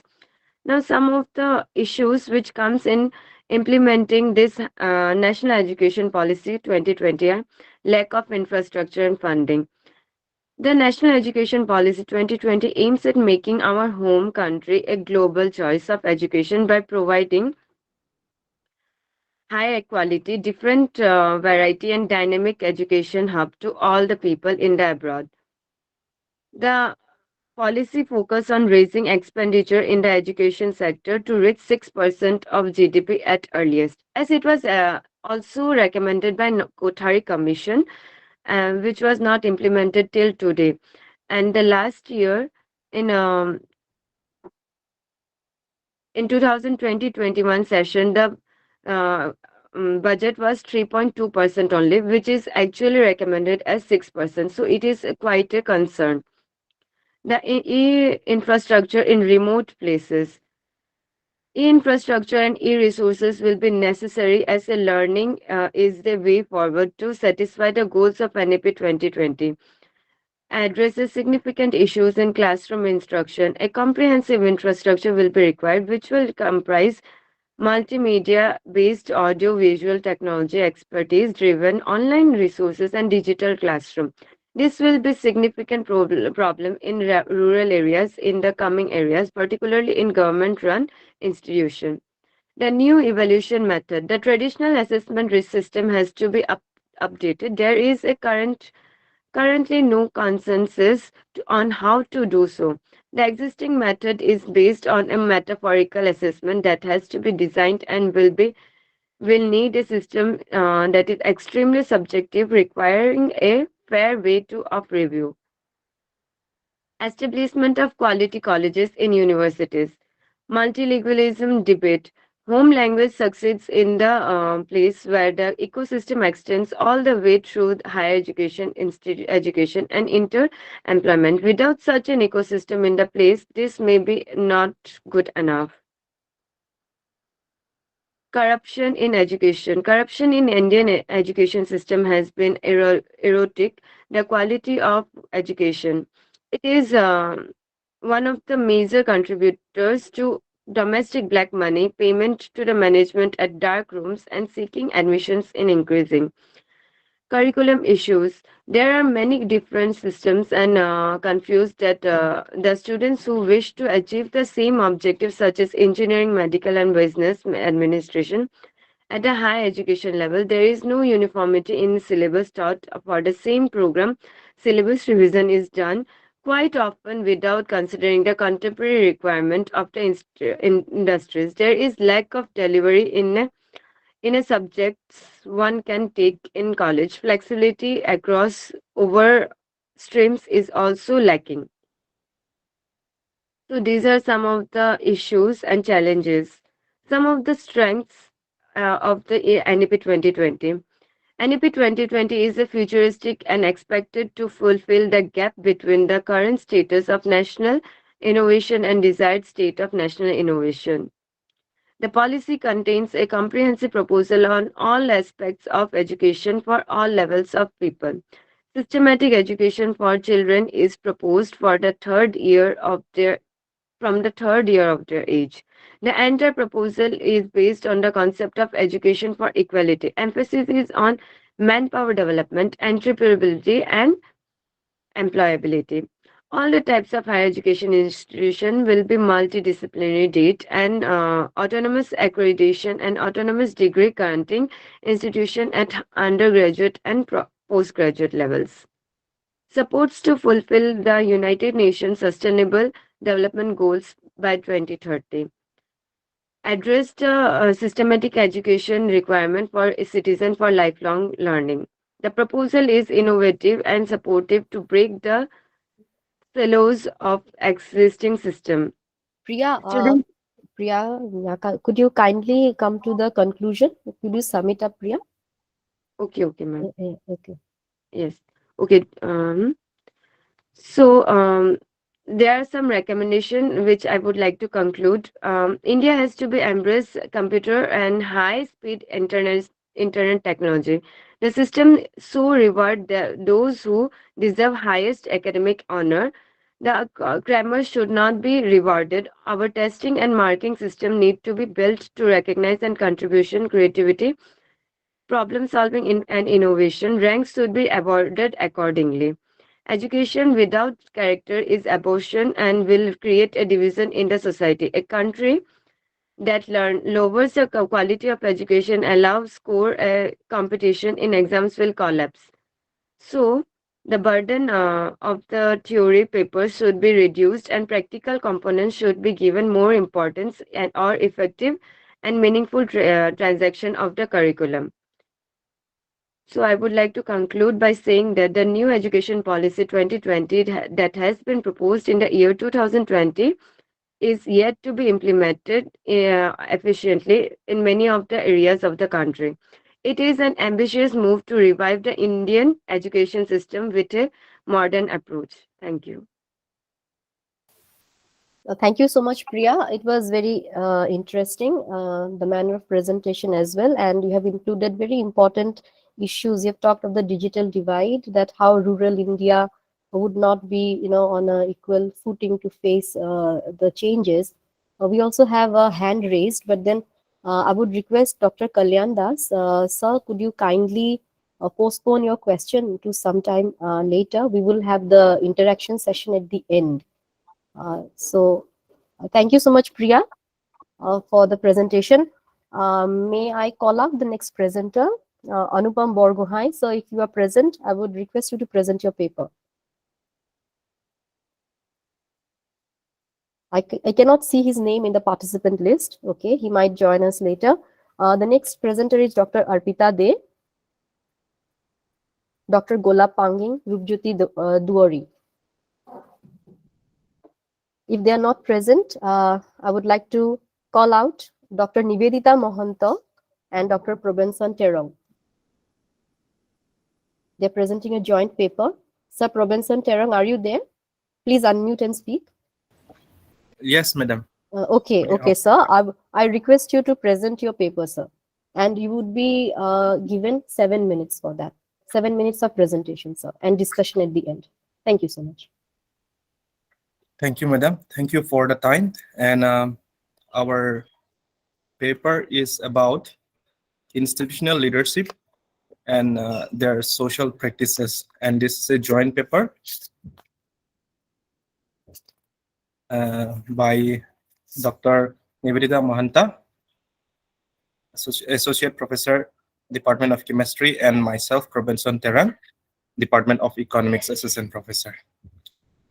So I will read out institutional leadership and social responsibility practices of a higher education institution, a comparative study of colleges in Jorhat district. Let me share my screen for the presentation.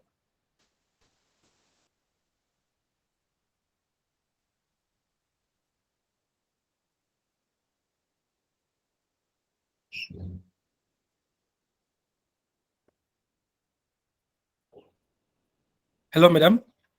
Yes, sir. Is it visible? Yes, sir. Your screen is visible, sir. Okay, madam. So institutional leadership and their social responsibility practices of higher education institute in Assam. And we select our study area in Jorhat district.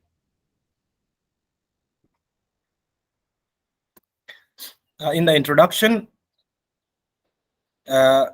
social responsibility is a practices basically undertaken by the stakeholders and the leadership of the institute for the benefit of the society. And this social responsibility practices is not only done by the educational institute, but it is also common in the corporate sector, which is also called as corporate social responsibility.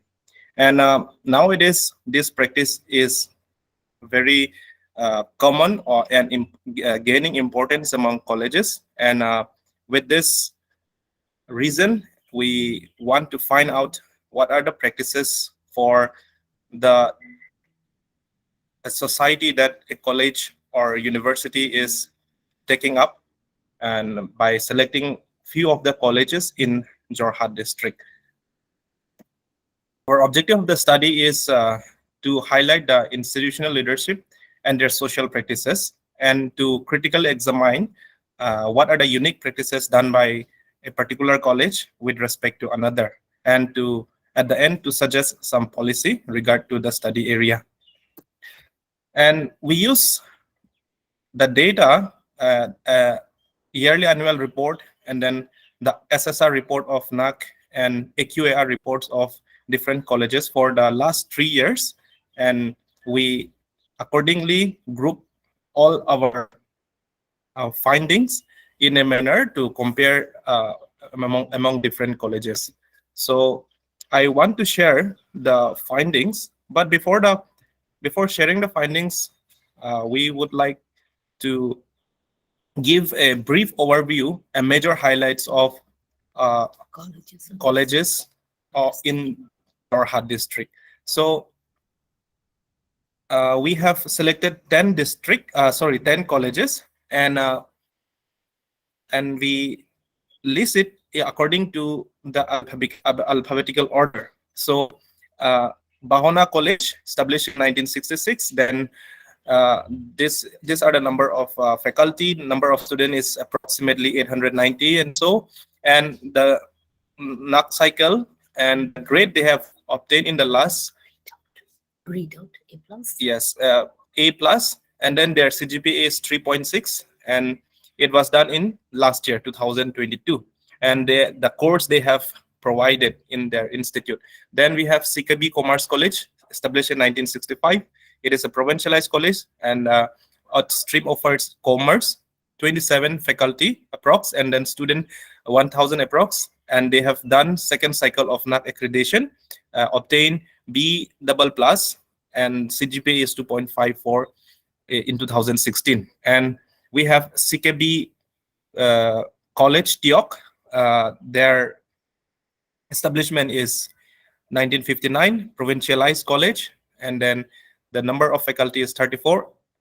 Number of students is 1,500 approximate. They have done second cycle, obtained B, and their CGPA is 2.59, and done in 2015. And accordingly, we have a DCB Girls College in our study, established in 1955, provincialized, art science course provide 64 number of faculties and approx 1,800 students, and they have done third cycle NAAC accreditation, obtained B plus, and 2.59 is their CGPA. And we have JB College, established in 1930. This is the oldest college and provincialized, provides arts, science, commerce, about 90 faculty, then almost 2,500 number of students, and done third cycle NAAC accreditation, obtained A in 2018, and the CGPA is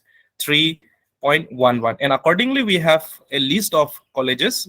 We have selected 10 colleges, and for the last colleges, and then Soikia, we could not find the number of faculty and the approximate number of students, but we found that they have also completed second cycle of NAAC accreditation, obtained B, and their CGPA is 2.65 in 2015. And this is our major highlights about the college under study. And we want to present what are our findings by carrying out this study. So institutional responsibility practices is done by the college in different way. A college have different bodies, cells, societies, and accordingly, different activities is carried out to the benefits of the society. And we group it, all the in this manner. First, according to the nature of activities, then according to the last three HEI and SSR, and group the activities which are meant for social responsibility are: number one, community; number two, workshop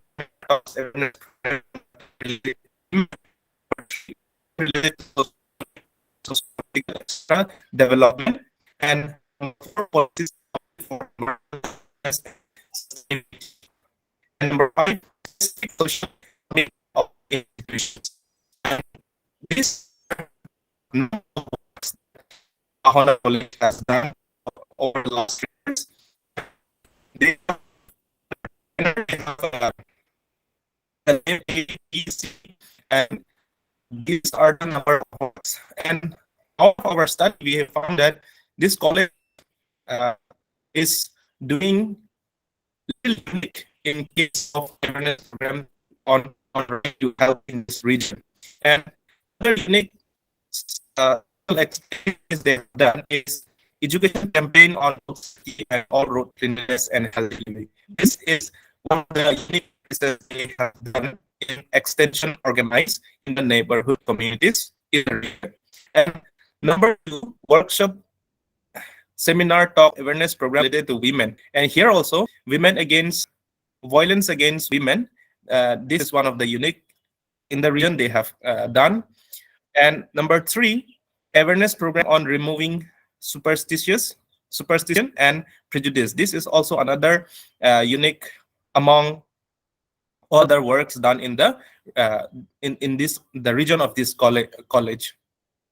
And popular talk on science, ecology, and society. This is also another unique activities they have done in the region by this college.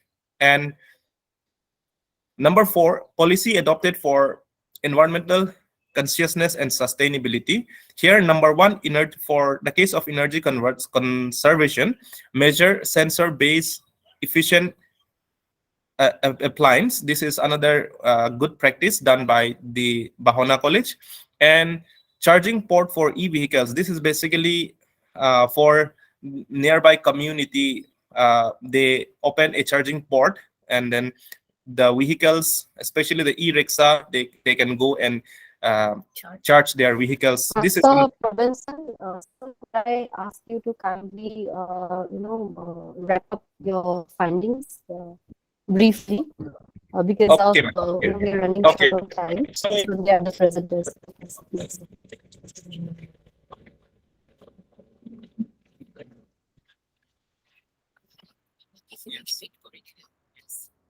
So out of this 5 banner, we have found that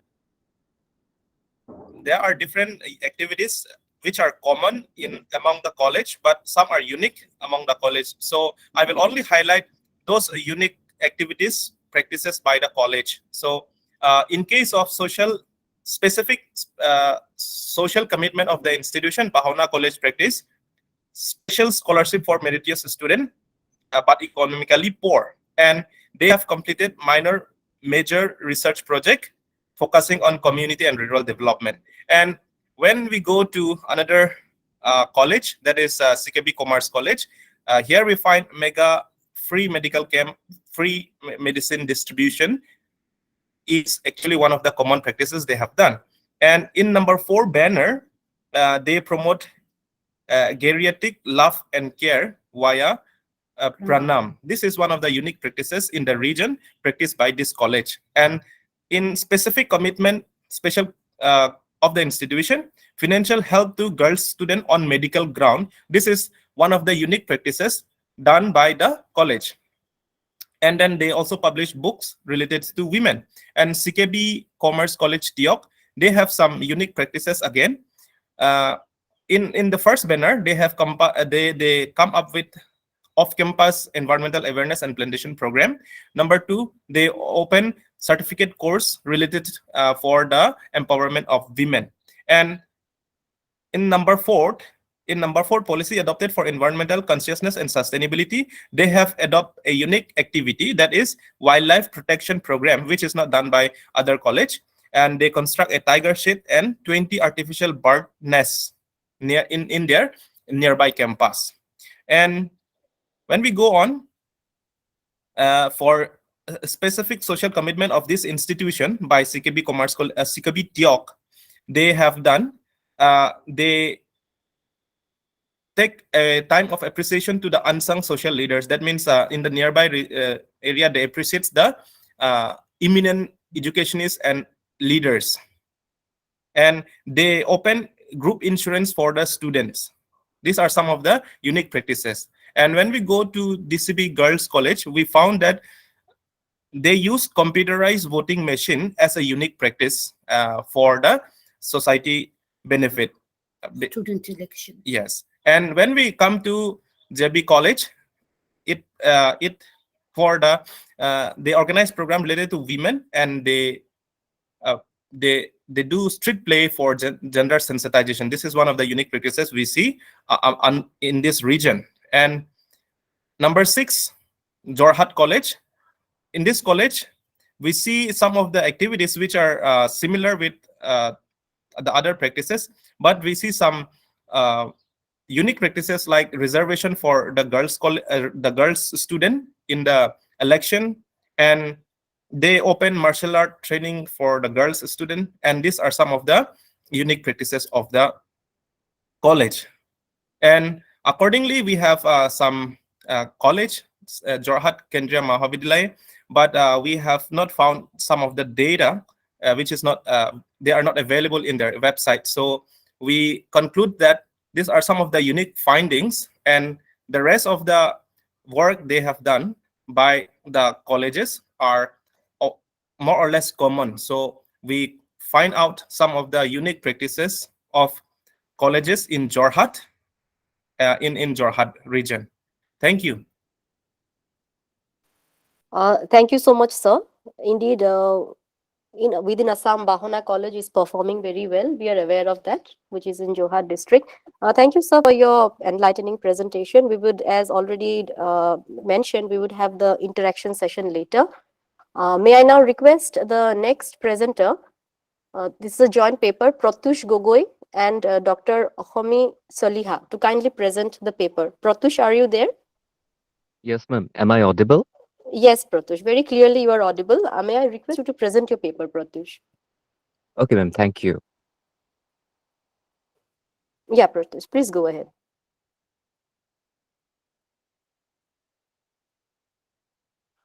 Very good afternoon to the chairperson, respected Professor Dhananjay sir, resource person, respected Dr. Krishan Kant Gupta sir, respected Dr. Saradashri ma'am, along with all the faculties, dignitaries, and the participants gathered here today. At the outset, we would like to thank the organizer for giving us the opportunity to present our paper through virtual mode. Now, this is a joint paper, and we, Shri Pratyush Gogoi, student, and respected Dr. Okhomi Soliha ma'am from the Department of Education, Dibrugarh University, are going to present a joint seminar paper on disruption of learning at higher education during COVID-19 and a role of ICT in bridging the gap. A review of challenges and solutions with special reference to India.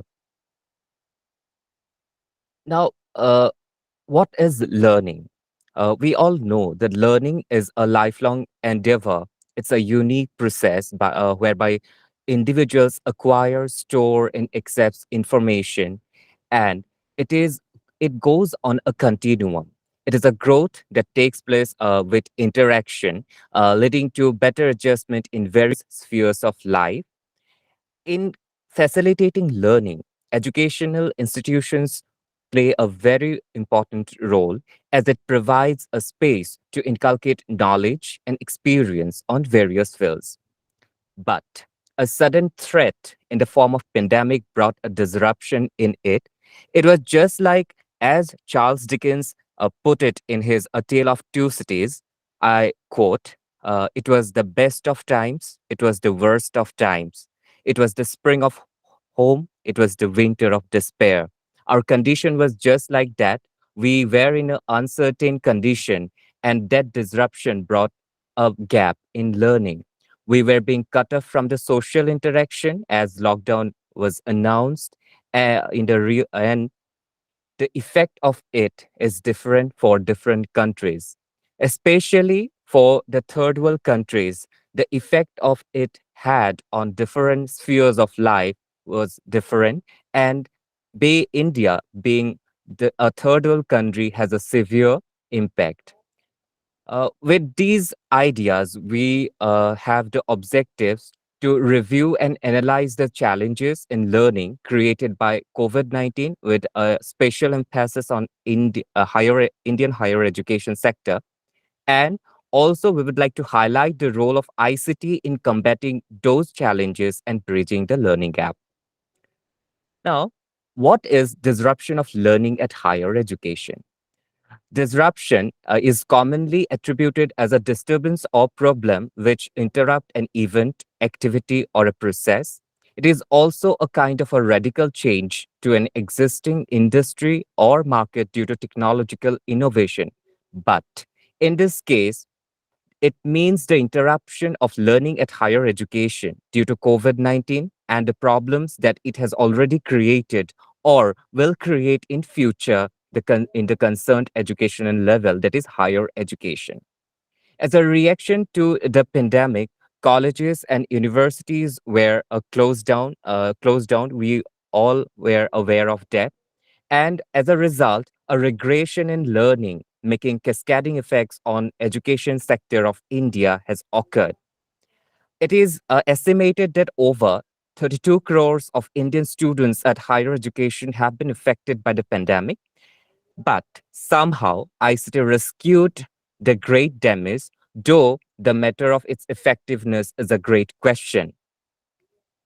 Now, what findings we got about this? First, the aspects of disruption of learning at higher education. There are various aspects of learning that are disrupted due to COVID. First, there is admission. The entrance exams could not be held. Then, in regard to curriculum transaction, the physical classes were being stopped due to stop the rapid spread of the disease, and it led to the a void in experiential learning. So curriculum transaction plays a very important role in any teaching learning process, and as it is prepared with the expected goal contents to develop those aim goals, methods and techniques to realize the goals. As due to COVID, face-to-face teaching was vehemently discontinued. It created a problem in transaction in learning of the higher education. Now, regarding the experiential learning, learning to be fruitful needs to be experience-based, and it is more needed in the higher education as it aims to build up as a critical knowledge builder, aware of the social realities. Different streams and specialized fields have different methods. As during COVID, everyone was closed within the four walls, giving the students that real experience of learning at higher education was almost a dream. Then, the access to learning. A country like India, where more than half of the people were underprivileged, accessing learning during the COVID could be a major issue. Those students at higher education level are much matured, but that doesn't provide a proper justification for the proper learning.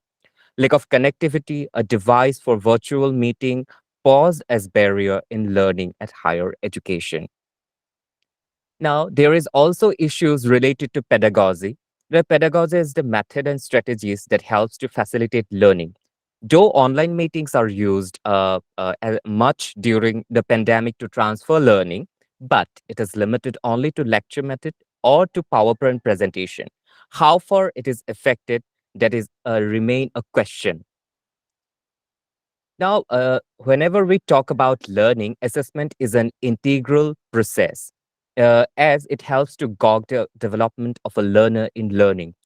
Various open book method online examinations have been adopted during the time, but did it really assess what it intended to assess the abilities at higher education, or did it remain at knowledge level? Because the higher education aims at developing critical and creative thinking abilities, the reliability and validity of those tools seem to be a question. This question need to be rediscovered again. Last but not the least, that the employment opportunities. Learning and placement are two sides of this coin called education. Proper placement is one of the indicators of successful completion of education. As a gap in learning occurred during the time, its impact in employment opportunity can only be assumed in the late future.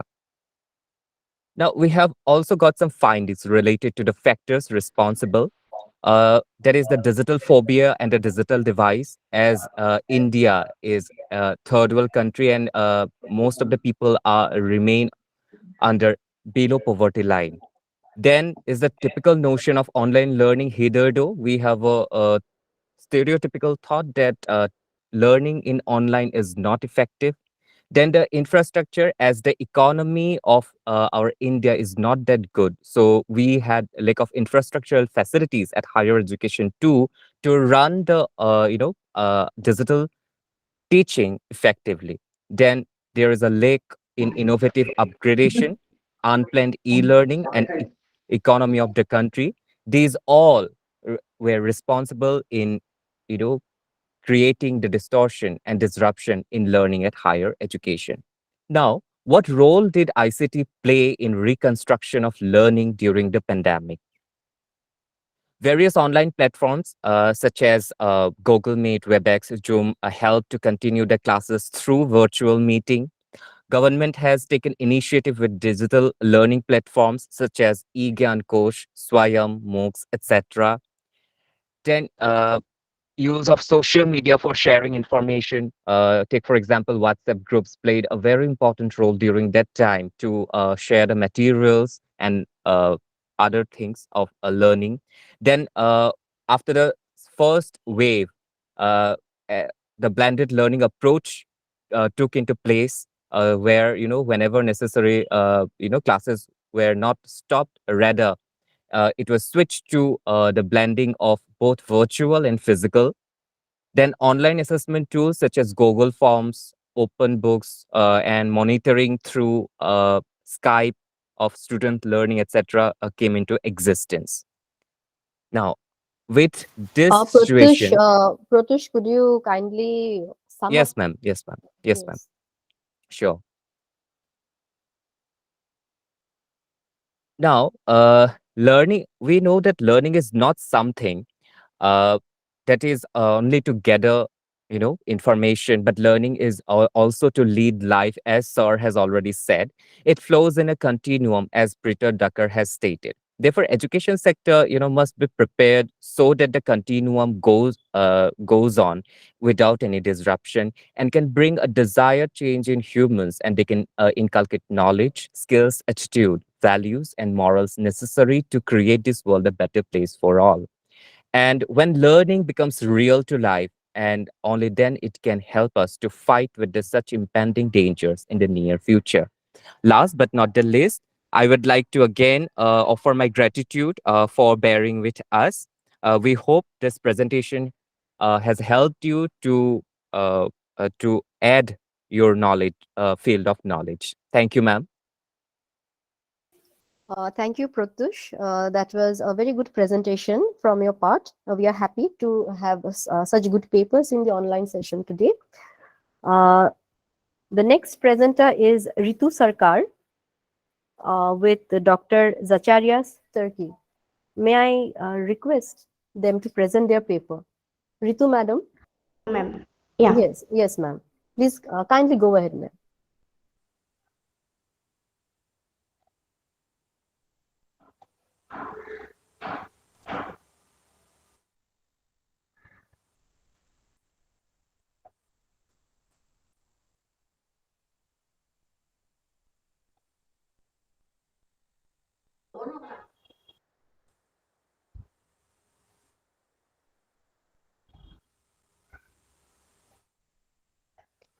I hope the slide is visible.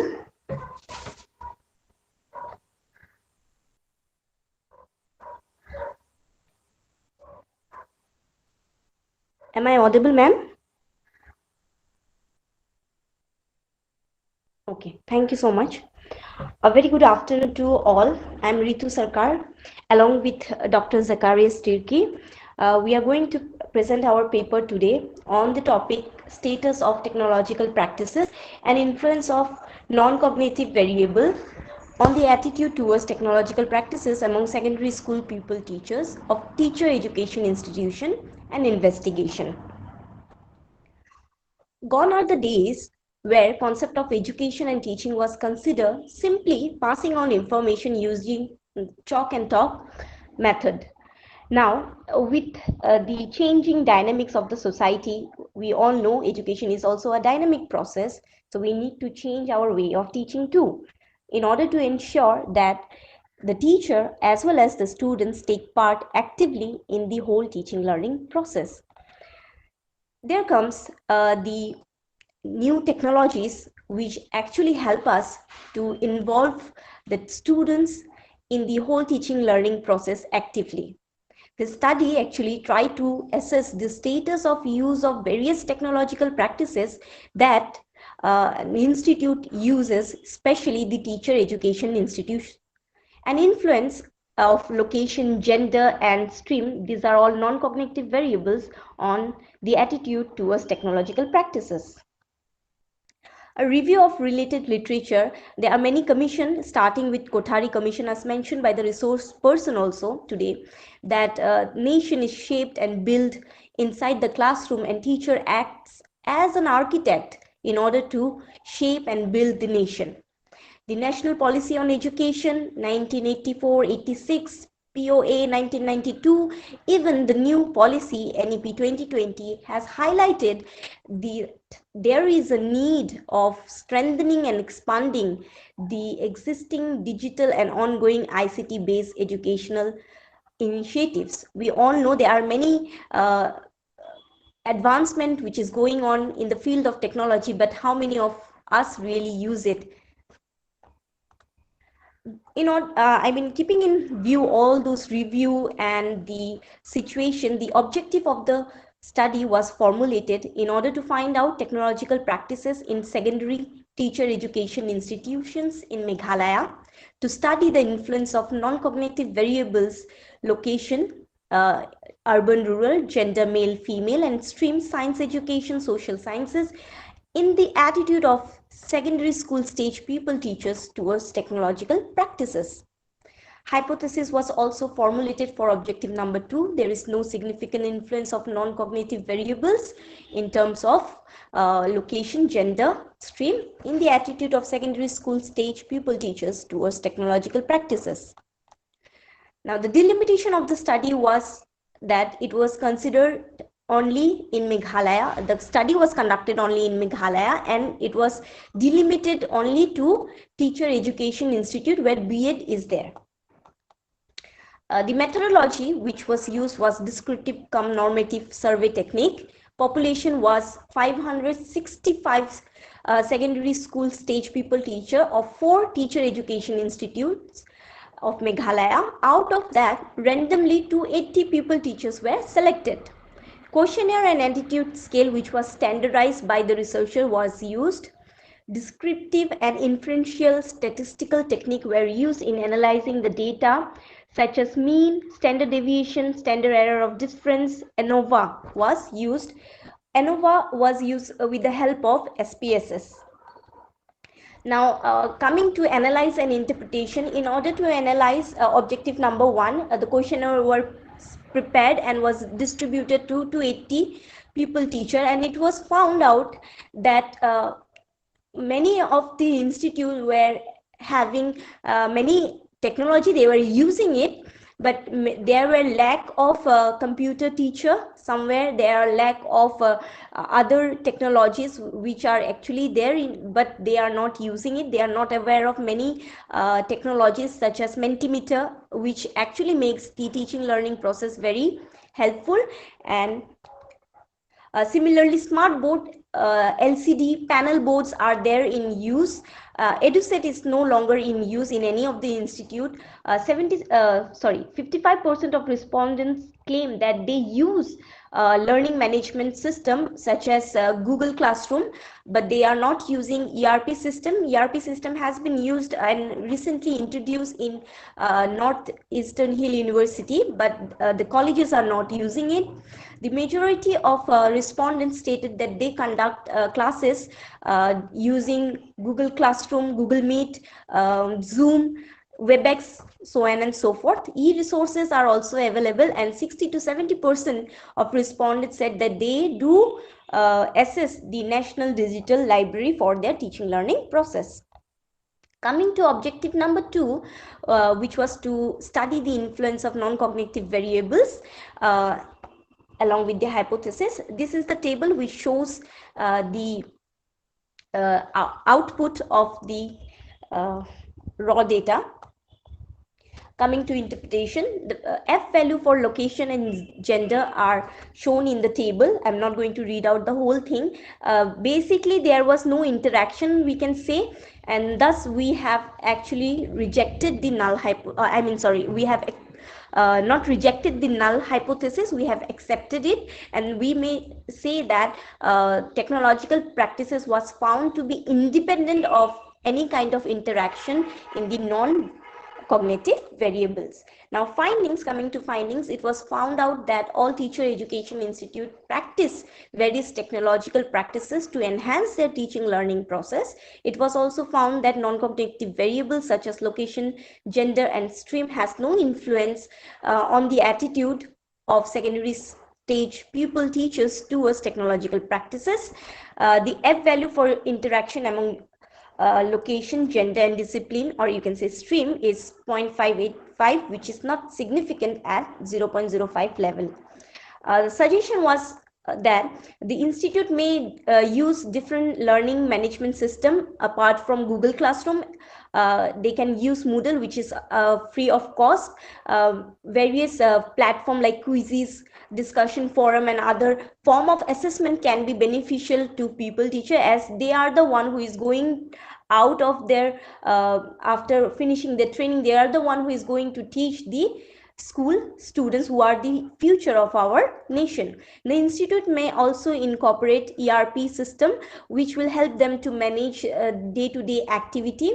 Biometric facility for pupil teacher can be established. This is a non-human resource or we can say the hardware of technology which can be established in the institute in order to maintain the attendance, which we can easily maintain through biometric.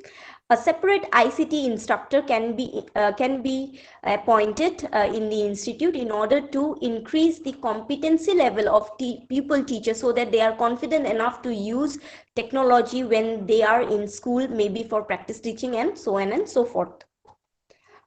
In conclusion, we can say with the rapid advancement of technology, many new application, ICT based application are emerging, and as a teacher we need to be updated and we need to know how to effectively use it, adapt them in order to help and strengthen the teaching learning process and make it in such a way that it engage our students who are already a technologically savvy people.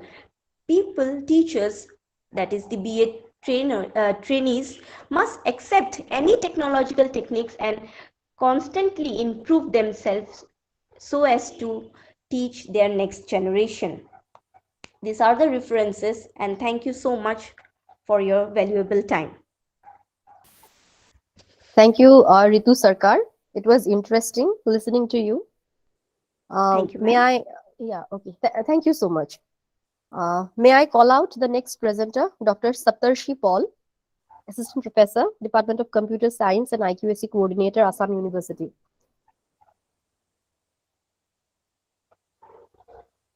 I think Dr. Paul has not joined us. May I call out Dr. Satyabrata Borua, Assistant Professor, Department of Education, B. Borua College. Sir Borua, I can see you. I would request you to kindly proceed with your presentation. Very good afternoon, all of you. Am I audible? Good afternoon, sir. Yes, sir, you are audible.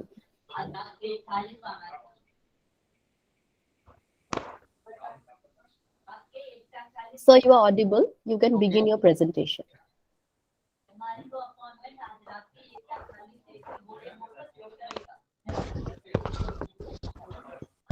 Ritu Sarkar, may I request you to kindly mute yourself? I think my screen is also visible.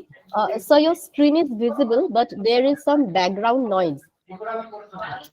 I'm sorry to say you that I'm joining from actually Chennai. My mother is in a hospital. That's why. Okay, sir. Yes. Yeah, it is a great privilege, the organizing committee, for giving this opportunity to have online platform. Otherwise, I cannot join. actually. Yes, sir, I understand that. Sir, please Okay. continue. Okay.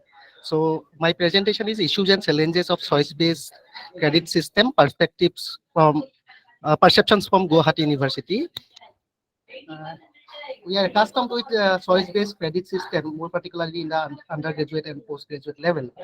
And as per the UGC notification and suggestions, the choice-based credit system has been introduced throughout the country. And as per the guideline adopted by the UGC, Guwahati University has implemented this system from the academic session 2019 across all disciplines. Uh, if we talk about the structure and process of the UG CBCS program under Guwahati University, it is followed by the structure that was framed by the UGC. And we have accordingly three type of different courses: core courses, elective courses, as well as ability enhancement courses. In ability enhancement course, we have two types of ability enhancement course, that is ability enhancement compulsory course, that is language, and skill enhancement course.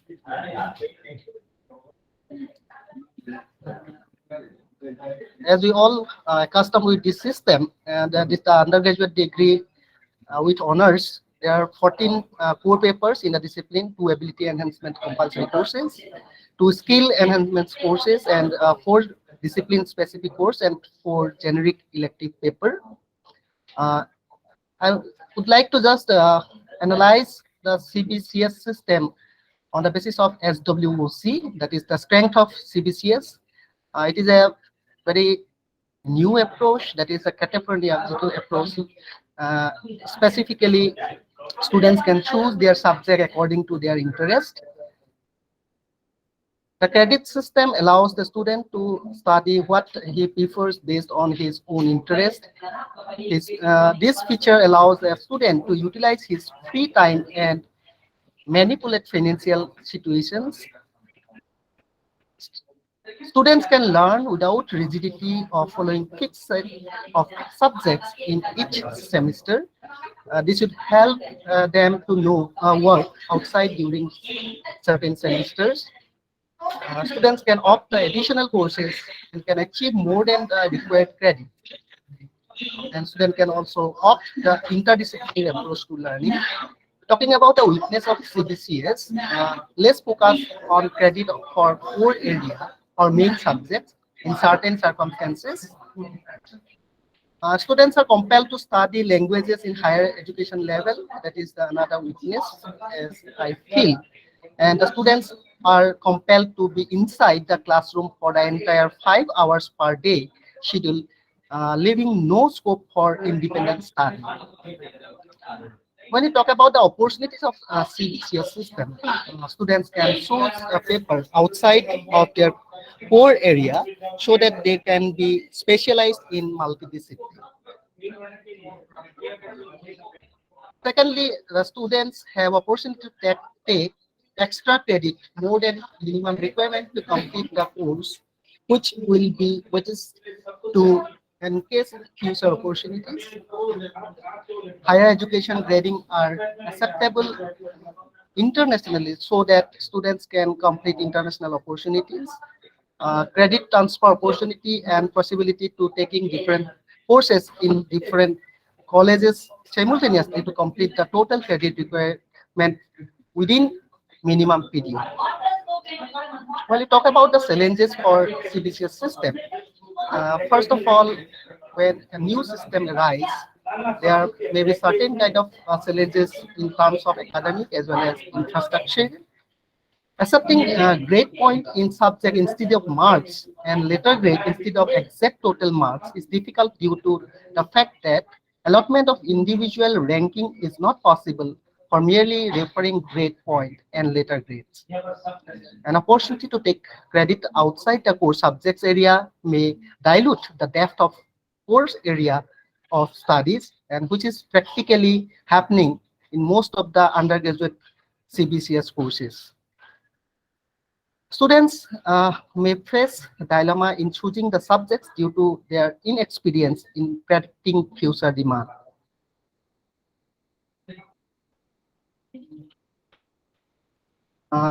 Practically, I would like to mention one case study in my particular department. That is Ms. Tarasmita Nath, presently studying in BA uh, fourth semester in B. Bora College, Guwahati. Due to her some physical problems, she did not appear first semester examination on time. As per the previous system, she can appear the said examination along with the third semester. But the new system doesn't permit her to attend the same. As per the guideline of the constituent universities, she can appear the first semester examination only after completion of her sixth semester examination. Means 1 year one academic year will be totally lost. And why it is happening, I don't know actually. After implementation of CBCS system, Guwahati University means circulated this regulation not to appear first semester or any other event semesters uh, uh, uh, till she or he may complete her or his final year examination. And practically, recently, I have also studied certain kind of attitude of the students or regarding CBCS system or the new education system which is prevailing in our university. Most of the cases, certain kind of negative attitudes they may be arise due to certain conditions. It may be physical, it may be academic, or it may be other certain reasons. Due to certain kind of awareness of the learner as well as the teachers. Actually, the choice-based credit system is not practicing in our universities, that I feel, because the question of choice is sometimes arise choice for the students or choice for the teachers. Because sometimes we may not provide certain kind of choices in the papers due to time constraint as well as infrastructural facilities of our institutions. So I think there is a mm, important it is the important time to exactly choose or to choice or to provide certain kind of adequate facilities to the learner. Otherwise, as our resource person has told, that empower, educate, or means employable quality may not be fulfilled through this system. Thank you so much. Once again, I would like to thank the organizer for providing this virtual platform. As I had mentioned, I could not attend this seminar if this platform is not available in the right time. Thank you, sir. Thank you for the pains that we have taken to attend this session, taking into account the problems that you are facing at personal level. So we have Dr. Manisha Das and Thank you. Ms. Agnivina Brahma as the next paper presenters. May I request them to kindly present their paper? Yes, ma'am. Yes. Yes, ma'am.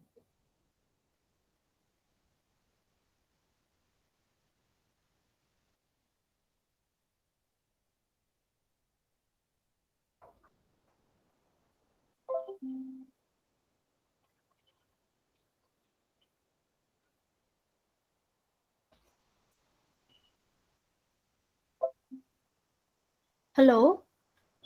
Yes. Is my screen visible? Yes, your screen is visible. Your voice is audible. Please go ahead. Thank you. Okay. Good afternoon to all present here.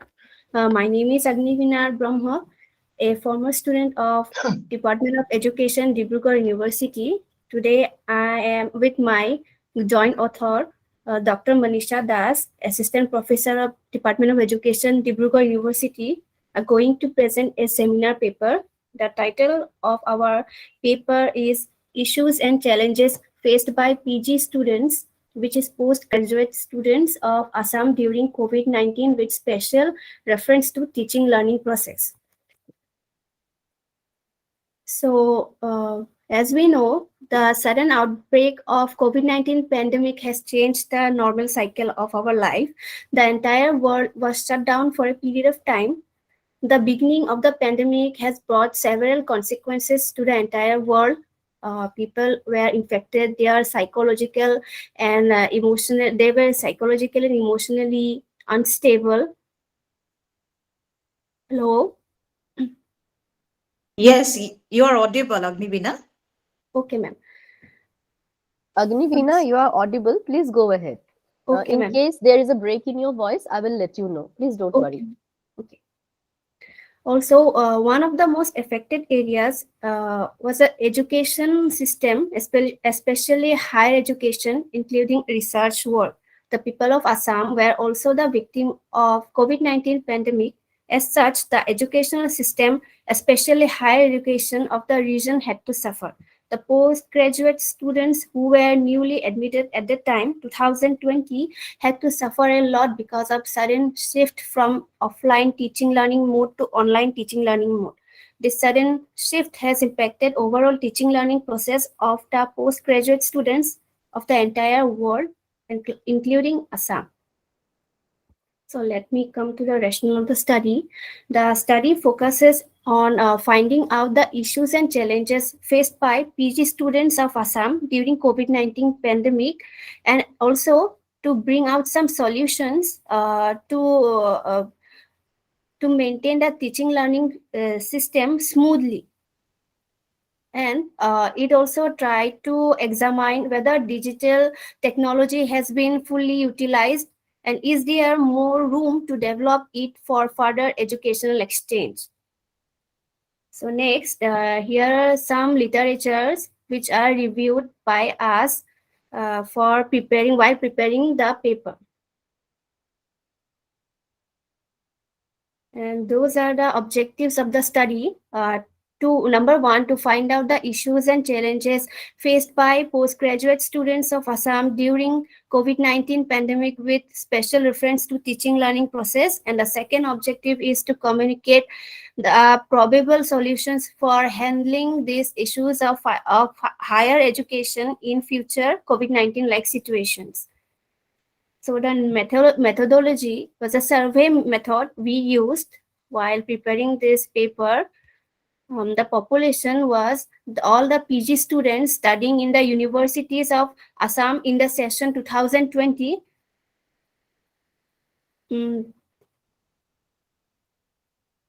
The study was conducted on 50 students from universities of all over Assam.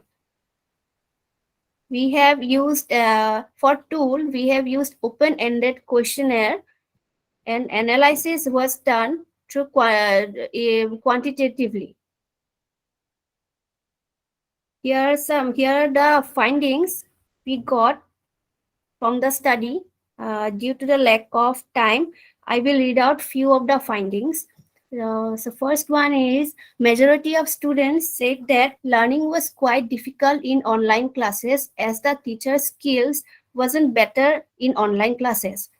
And majority of students opened that communication with the teachers and fellow mates was a big problem. From students' responses, it is also revealed that network was also one of the reasons that created problems while learning. The study also revealed that uneven attention to students also led them to not getting enough information in the classes. The study also revealed that although teachers maintained the classes in online platform, yet students found difficulty in understanding the topics, and online classes affected their learning habits or ability to some extent. Study also came up with the findings that is teacher's skill wasn't satisfying as it failed to complete syllabus and understand students' level of understanding. Overall, online classes were not enjoyable. So let me come to the suggestion. Students also suggested some of their part, which is students offered suggestion like ICT should be adopted in every mode of classes and should be accessible for every student. Students suggested that teaching learning process should be based on learning outcome. Necessary methods should be taken for every particular subject by the concerned teachers. Students felt that teaching can be effective if proper examples are given related to the topics discussed in the class. Students suggested that teachers should be more professional in terms of knowledge provider and personality use of ICT. Students also suggested that flexible learning environment, teamwork, group activities must be encouraged for active participations from student side. And they also suggested that e-learning should be promoted.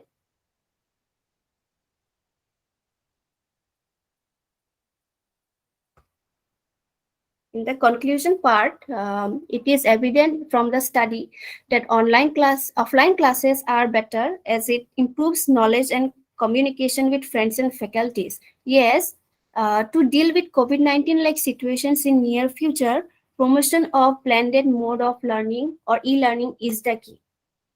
Thank you.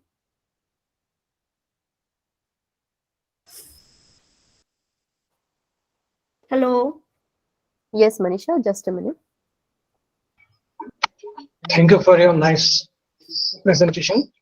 Thank you, sir. I would like to invite Charusmita Mohanta and Dr. Dipali Datta for their joint paper. Are you present? So Charushmita Mahanta is present, I think. Madam, please respond. Madam Charushmita, kindly respond.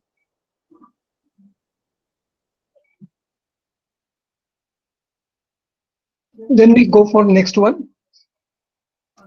Kanchana Das,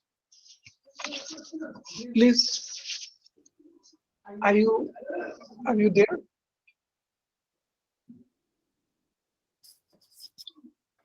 Kanchana Das, I think she is absent. Now I would like to invite Pramod Kumar Roy, research scholar.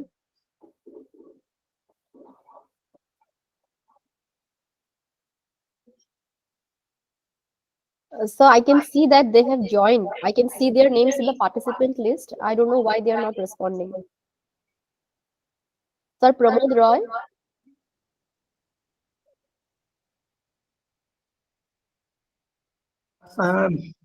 May we go for next? Dr. Jumi Kalita, are you hearing me? Hello. Jumi Kalita? Hello. Yes. Yes. Am I audible? Yes, Jumi Kalita, please go forward. Yes.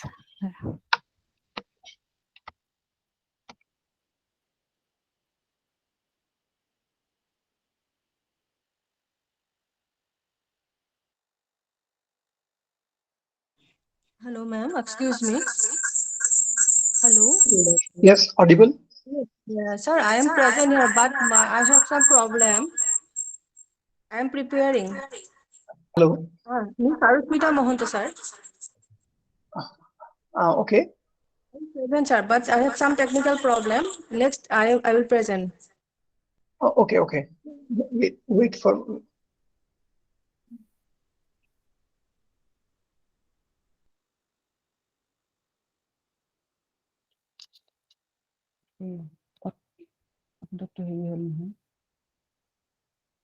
Hello. Hello. Jumi Kalita, proceed. Is it visible, sir? Yes. Nice. Okay, thank you, sir.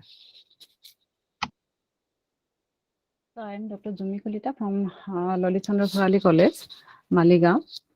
With due permission from the dais, I'd like to present my paper titled Impact of Offline Teaching Learning Process in Higher Education, a Statistical Study.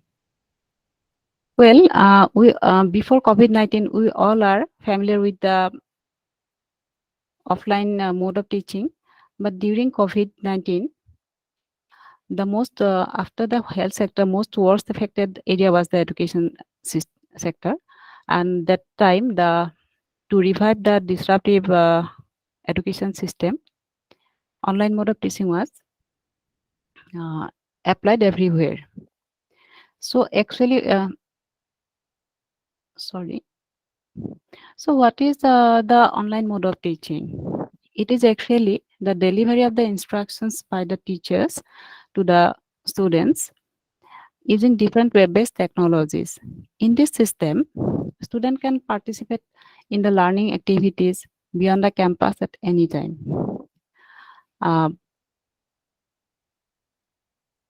In our new education policy also emphasizes on the online mode of teaching. From the time of COVID-19, this mode of teaching become popular within the education system. But in implementing this mode of teaching, we have to face some problems from the students' corner as well as from the teachers' corner. Considering all these points, I have started the study with the objective that to observe the various problems faced by the students in adopting this new method of teaching process, and at the same time, the effectiveness of the online teaching method from the student view. To fulfill this objective, to fulfill this objective, I have collected primary data from the students of 2 colleges of Guwahati, and I have collected a sample of 200 data using questionnaire method. And to collect this primary data, I have used the simple random sampling procedure. Besides this primary data, I have also collected some secondary data from some research papers and articles. After collection of data, I used descriptive statistics method for analysis, and to test the effectiveness of the methods used by the teacher for delivering their lectures, I used the chi-square test for attribution. And it is found that regarding participation, 60% of the students reported that they cannot avail the online teaching properly from their place due to network and power supply problems. And some of the students, it was 22.5%, reported that the equipment, due to the equipment, they cannot avail the facility of online teaching. Regarding interaction, it is found that half of the students who attended the classes reported that they can do interaction with the teachers during their class.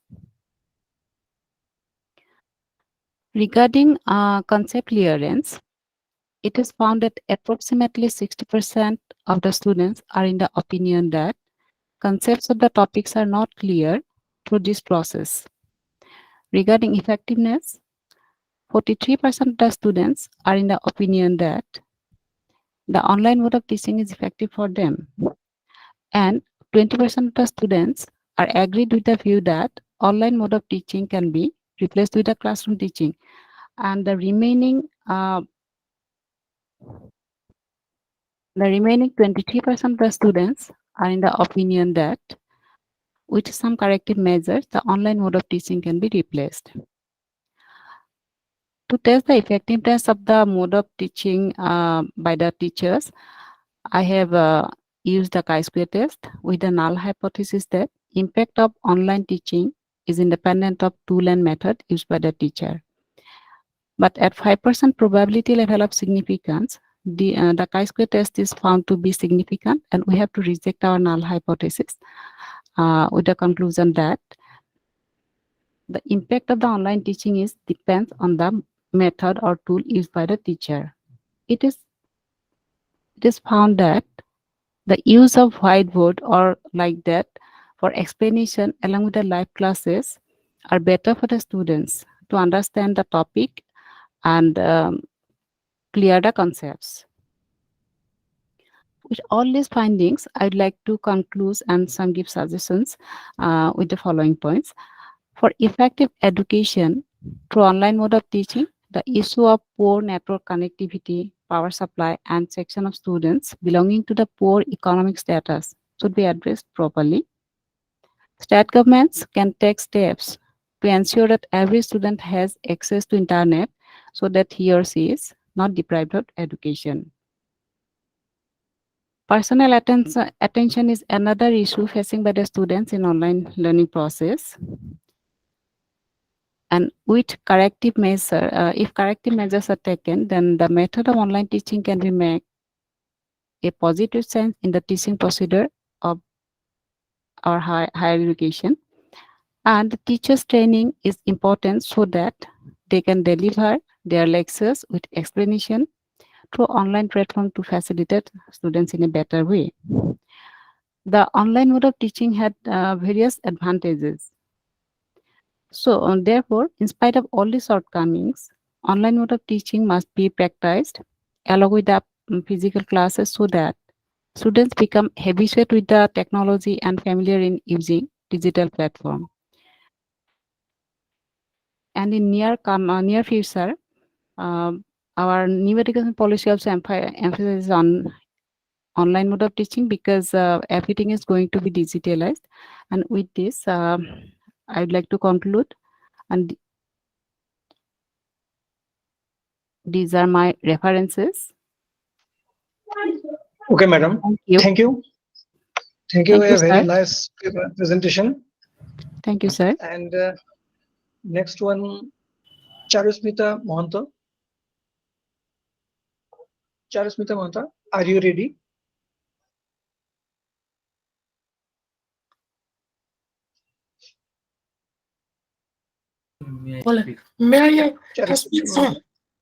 मैं Pramod Kumar Rai. Yes, sir. Please wait for a while. Charusmita Mohanta, I think there is some problem. Mr. Pramod Kumar Roy, are you ready for presentation? Yes, yes. Then go forward.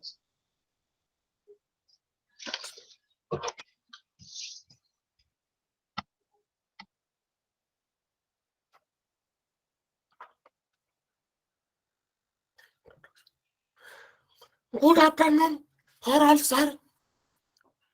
Sir, I am Pramod Kumar Rai.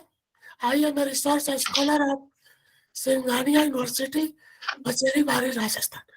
My topic, impact of COVID-19 on higher education. Introduction. On March 11, 2020, World Health Organization declared COVID-19 as a pandemic. COVID-19 has affected more than 4.5 million people worldwide. In India, the first affected case of COVID-19 was detected on 30 January 2020 in the state of Kerala, and the affected had a travel history from Wuhan, China. In India, the first death was reported on March 12, 2020. The nation observed Janta curfew for a day on March 22, 2020. India again observed 14 hours Janta curfew on March 22, combat the coronavirus, a pandemic, and assess the country ability to hide the virus. Then the one phase of lockdown announced by the Prime Minister on March 25, 2020 for 21 days. Maintaining the effect of the virus, Indian government has been extending the lockdown period in different phases. And lockdown 5.0 had declared on April 30, which effective from 1 June to 30 June 2020. In all of the Mr. Roy, I am interviewing you. Please go to the direct point, not for the introduction. Yes, sir, yes. Objective, the present study of the focus and flowing activity, highlight of the various impact of COVID-19 on higher education sector. Enlighten various emerging approaches of India for higher education. Enlist post-COVID-19, a trend of higher education institute. Put a few suggestions for a continuing education activity of higher education facing the challenges created by COVID-19, a quality enhancement and quality Sustenance in higher education. The NEP 2020 emphasis on the aim of quality higher education in developing good, thoughtful, well-rounded and creative individual. The seminar aim of contributing productive idea towards energy, pedagogy, assessment, student support, faculty development, individual inclusiveness, and equality as a quality enhancement factors in the higher education. Methodology. In this paper, we study various reports of national and international agency of COVID-19 pandemic are a search to collect the data current. As it possible to go outside for data collection due to lockdown, information are collected from a different authentic website, journals and e-content. Paper relating to impact of COVID-19 on higher educational system of India. So I can use the method of survey and investigation. Impact of higher education. Pandemic COVID-19 has various effects on the total education system in India as well as the global, but some of the most impacted areas of higher education of India are pointed below. Destabilize all educational activity. Outbreak of COVID-19, a complete lockdown in every sector, including education.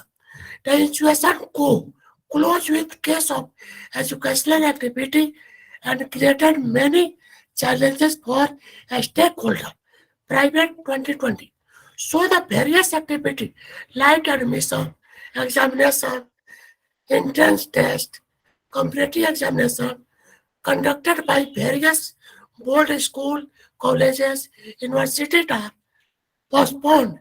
Many entrance tests of higher study were cancelled, which created greater challenges in the life of a student of higher education. The primary challenges were to continue teaching learning process. When a student, faculties, and staff could not long by physically present on the campus. The obvious solution for the institution was to depend on online teaching learning. However, within a related short time, higher education institutes have been able to provide support to a student through online mode. COVID-19 has Mr. Roy, yes, sir. come to your findings. Come to your findings. Yes, sir.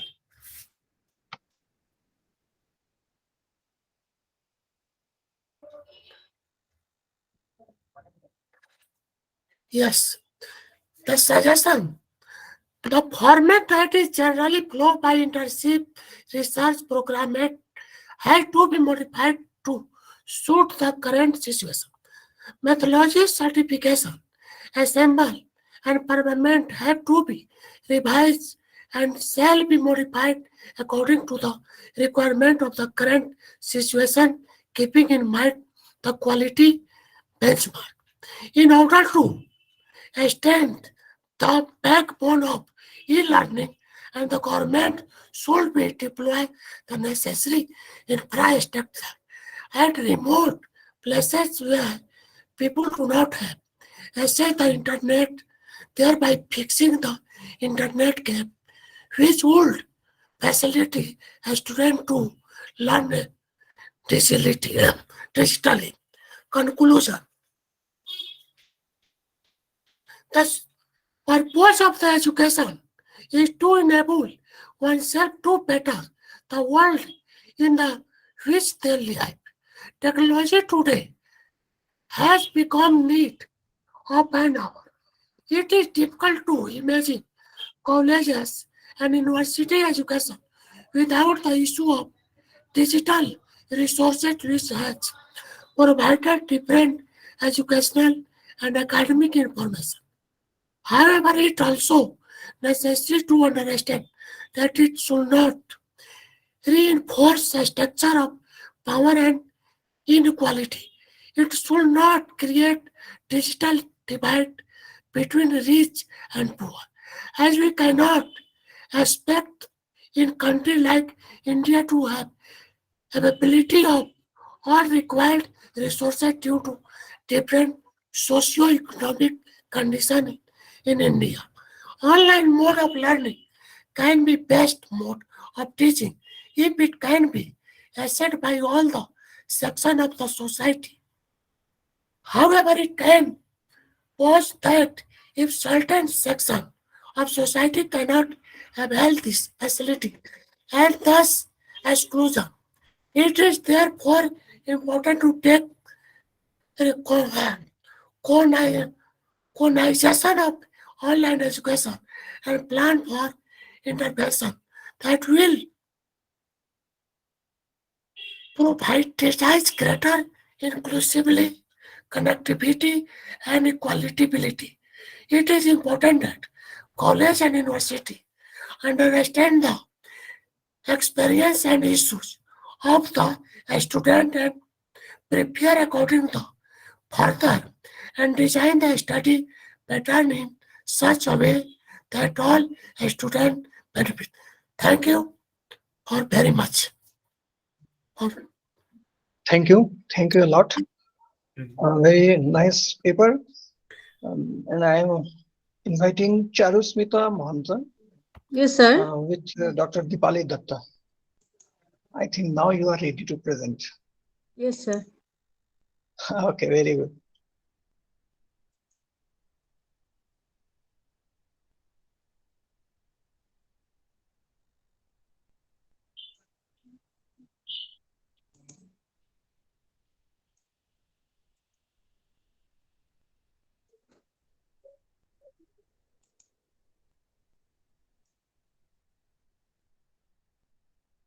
Charusmita?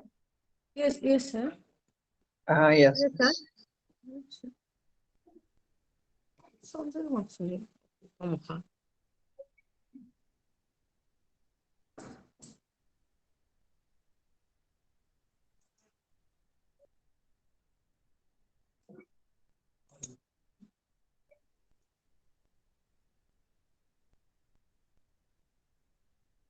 Hello, sir. Mm-hmm. Hello, sir. Yes. Yes, it is Sir, clear. have you seen my Yes, screen? yes. Yes, sir. Thank you, sir. Yes, it is clear.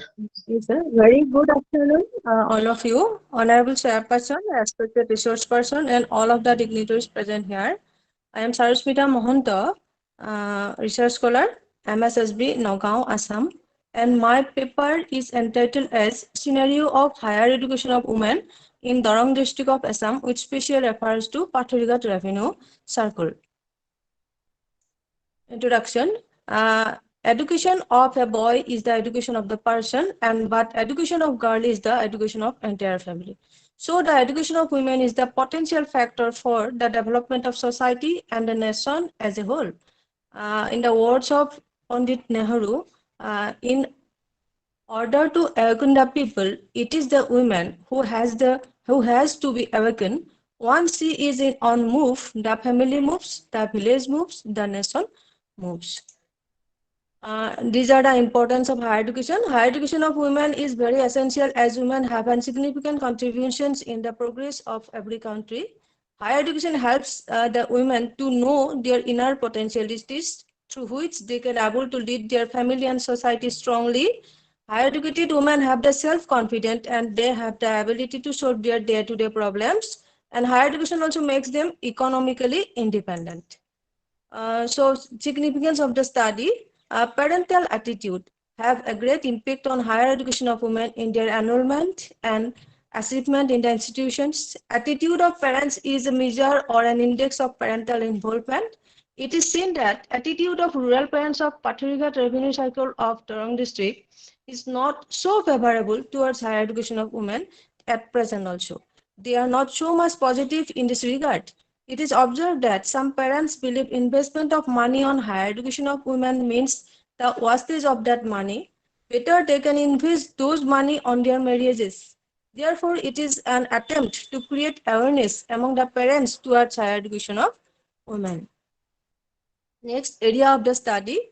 The present study covers the Pathorighat Revenue Circle of Dorong District, 66 number of LSE. This revenue circle has 95,338 population according to the census of 2011, where 48,921 are males and 46,417 are female population.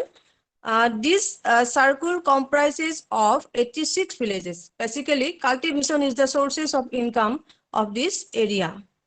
Aims and objectives. Mainly, there are two objectives for in this study: to know the attitude of rural parents towards higher education of women, with special reference to Pathorighat Revenue Circle of Dorong District, Assam, and to study the factors influencing the parents' attitude towards higher education of women. Hypothesis: it is assumed that the attitude of rural parents towards higher education is not so favorable, and it is also assumed that there exist various factors influencing the parents' attitude towards higher education of women. And then methodology. In this study, a script survey method has been followed, and the data based on purely the primary, and interview schedule and observation method has been followed in the study by the investigator. These are the population. Population of the present study comprises of the Pathorighat Revenue Circle of District Dorong, consisting of 86 villages, and sample. The investigator selected randomly 10 villages from the revenue circle out of 86, and out of 10 villages, again 10 households have been approached in each of the villages, and hence the number of parents approached is 100 households. These are the sample villages. 10 villages are there: Barampur, Boragipara, Duni, Koikora, Komargaon, Kharkhapara, Naptapara, Niransuba, Patidorong, and Turai. These are the total households of these villages. Okay, madam, skip it. Skip the slide. Okay, sir.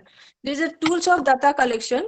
In the self-development interview schedule has been followed by the investigator. And for construction of the interview schedule, the investigator made 10 statements for parental attitude and 5 dimensions of factors which influences the attitude of parents towards higher education of women.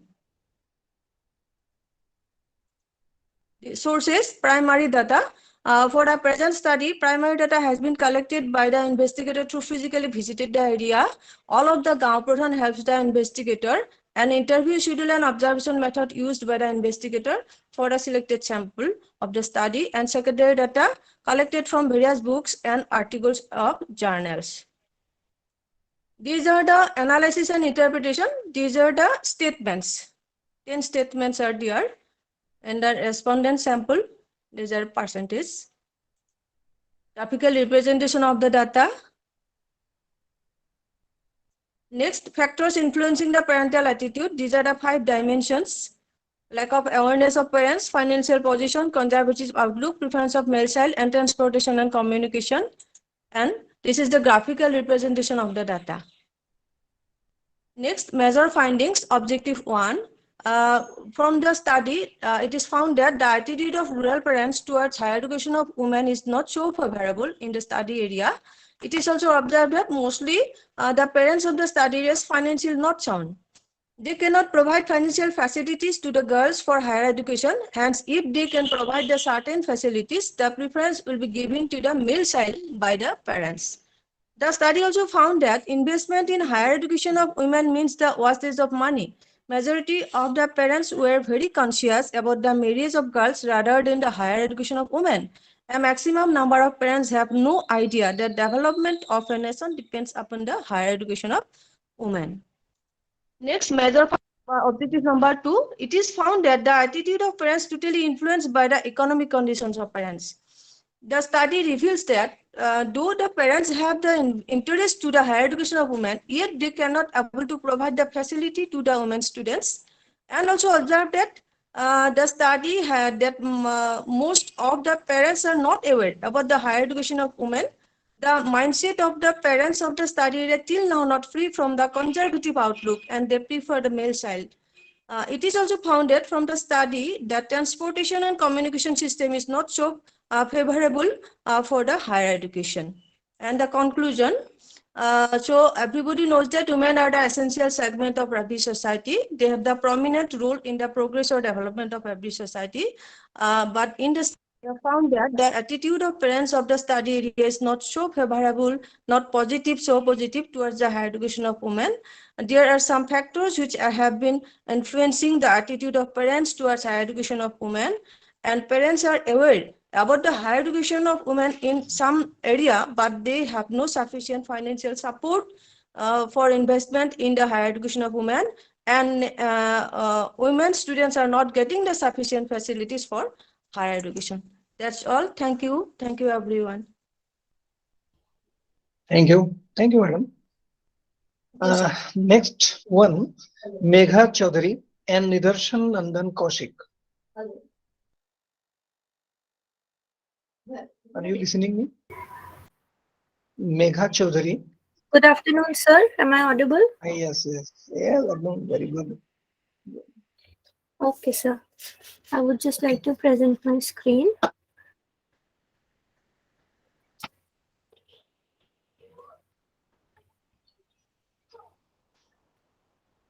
I Is want it to say, visible? after this, all this paper, completion of this paper presentation, we will discuss if any query you may ask to the presenter. So the question hour will be after the presentation.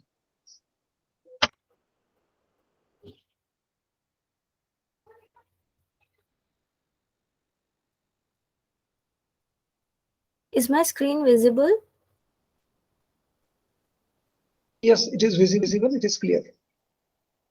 Okay. Good afternoon to everyone present here. I am presenting this paper with my co-author Nidarshan Nandan Kaushik, and our topic is From Household Chores to Online Education, the Struggle of Married Women Pursuing Higher Education During COVID-19. Education helps an individual to grow, learn, and nourish in several ways. It is a key to better life which opens up pathways to varied job opportunities, improved economic conditions, and ultimately a good life. However, there have been differences between men and women in terms of accessibility and equity of education. Traditionally, women have been assigned the role of caregivers and deemed fit to take up the household responsibility, whereas men have been assigned the role of breadwinners of the family. In a country where patriarchy is deeply embedded in the culture, this has emerged as the simplest way to gain control of positions of authority. Girls and women often find themselves in a chaotic situation of trying to balance household responsibilities, which are Megha, deemed to be their social role. Yes, ma'am. Megha, your slides are not moving. Your slides are not moving. Ma'am, yes, this is the first slide. Hello? Okay, Megha, please continue. I think you have moved beyond the first slide. You're not moving, but please continue, Megha, anyway. Okay. So, they often find themselves in a chaotic situation of trying to balance household responsibilities, which are deemed to be their social role, and educational requirements.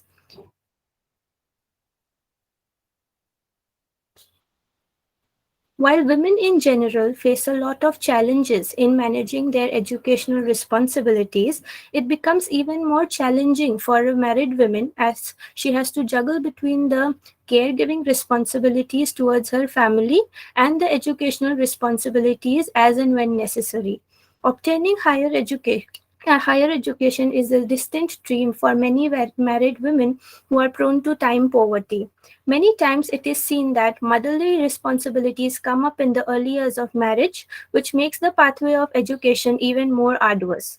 Sometimes women were forced to make tough decisions like moving out from a joint family setup to a nuclear one, or to move to a new place where the institution was situated, or even moving to her parents' house. Therefore, it is necessary to understand the points of difficulty faced by these women and to address the same so as to facilitate accessible and affordable higher education opportunities for these women. Traditionally, the classroom method has been prevalent in these institutions with a chalkboard as the primary tool. Gradually, with the onset of the COVID-19, the online mode of teaching was adopted because of the need of maintaining social distancing amongst the masses to contain the virus. The lack of devices and poor internet facilities and know-how made things difficult for the women. Women belonging to the lower strata also found it difficult to cope with online education compared to the ones with better economic conditions. Now, I would like to focus on the background of higher education system in India and specifically in Assam. Assam is the hub for higher education in Northeast India with 2 central universities, 14 state universities, and more than 300 government provincialized colleges. The gross enrollment ratio in higher education has been registering a sharp decline compared to the primary and secondary levels of education. Against this backdrop, it is essential to understand the significant challenges faced by married women. In Indian society, marriages often lead to girls and young women dropping out of school. Enrolling in an educational institution is a far distant dream for many women in India. Furthermore, those women who succeed to get enrolled in higher education institute find it difficult to fulfill their educational requirements due to household responsibilities. More so, technical courses and doctoral courses demand individual to spend more time in the laboratory or in the field, which is a constraint for married women, especially ones with children. The government of Assam has introduced various schemes for promoting higher education amongst masses, specifically among the women. Dealing with the scenario of higher education during COVID-19, I would like to point out that the disruption caused by the current COVID-19 pandemic is unprecedented, and it has resulted in economic and social measures. To alleviate the spread of virus, the government around the world have imposed social distancing measures, lockdowns, and termination of personal contact outside immediate households. The pandemic is thus having an enormous effect on the educational activities. In matter of weeks, entire education system from elementary to higher education had completely transformed activity and evolved into an online teaching learning scenario. According to UNESCO, higher education institutions were closed completely in 185 countries in April 2020, affecting more than 1,000 million learners across the globe. As a direct consequence of social distancing efforts imposed by COVID and to maintain service during the emergency, universities have experienced a large-scale transmission to the online learning. In a short period of time, academics around the world have had to convert materials and methods rapidly to a format that is suitable for online delivery. This transformation was hasty and compelled by circumstances. The pandemic forced a period of global experimentation with remote teaching. Some studies refer to this as a new system of emergency online education. This system posed Madam, major I am challenges. interrupting you. Madam. Yes, sir. Please go to the result section. Okay. As well as the conclusion. Right, sir.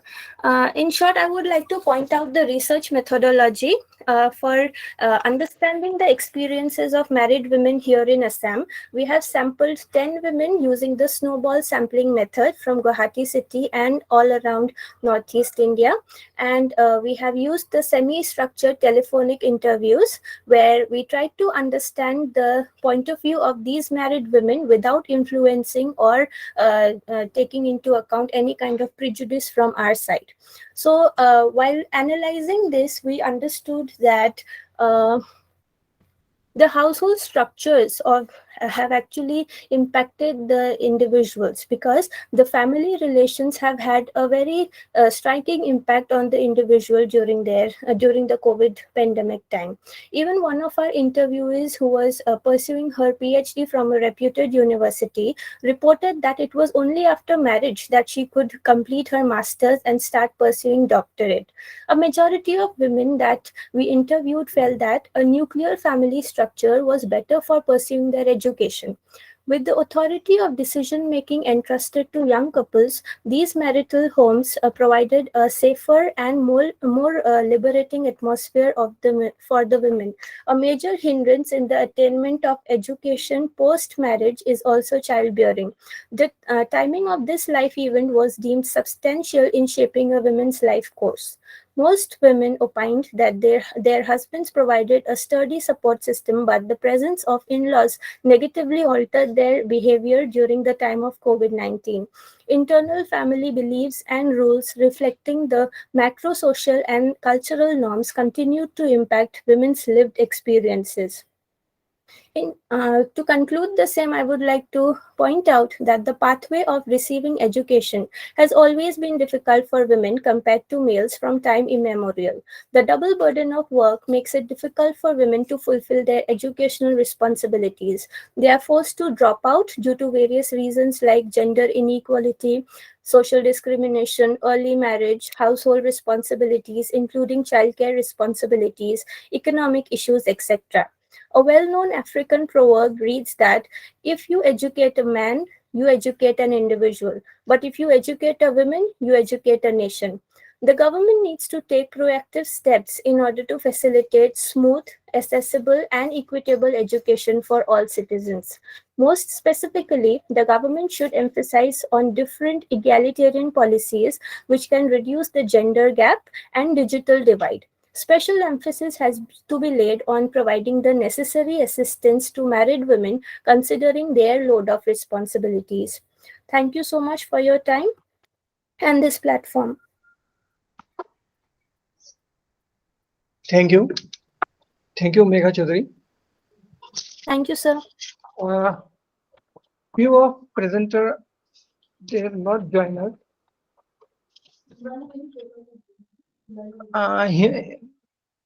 Himani Medhi, Pranita Patwari, Suchitra Shyam, Utpal Dev Sharma, Pankaj Kalita. Any one of this paper presenter is listening me? Himani Medhi, Pranita Patwari, Yes, sir. Suchitra Shyam, Utpal Dev Sharma, and Pankaj Kalita. Any of one? Yes, I am. Mani Medhi is here. Himani Medhi. Himani Medhi.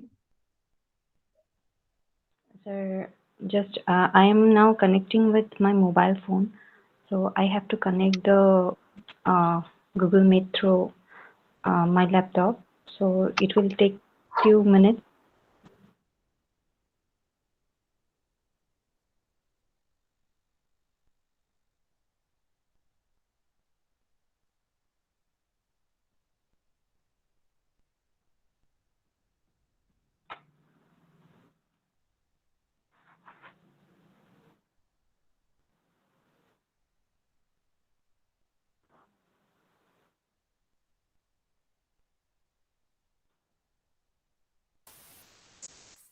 While Himani Medhi makes the connection, I would like to once again call out the names of those paper presenters who have not joined earlier.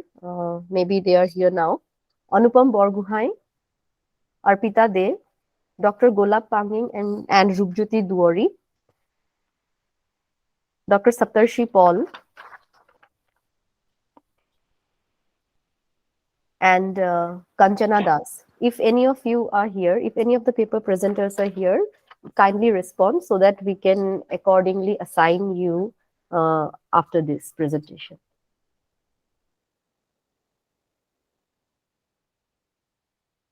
Madam Himani, are you ready?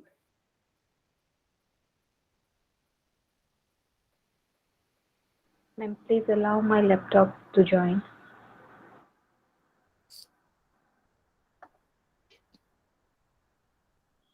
Hello, ma'am. Yes, do you need a permission? Are you waiting for the permission? Yes, ma'am. Okay, just wait. I think you can join, Himani. It is open.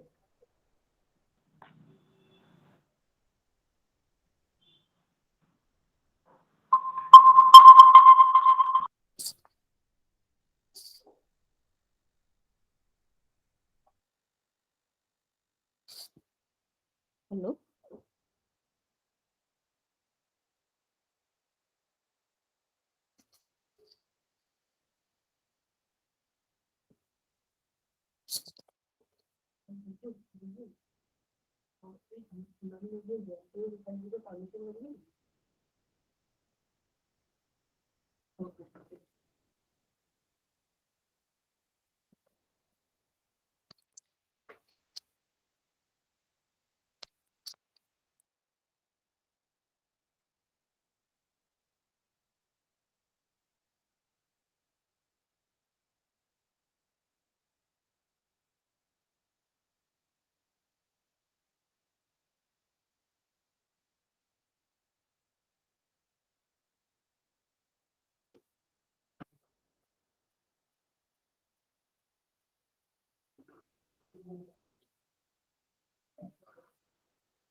Himani Medhi, your screen was visible.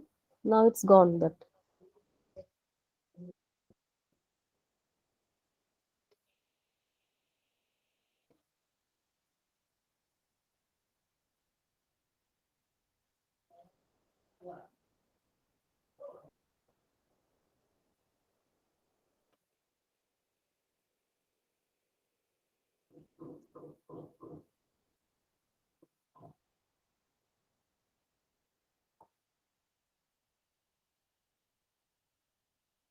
Ma'am, is it visible?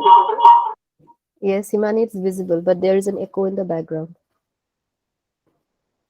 You are visible, Himani. Your screen is visible.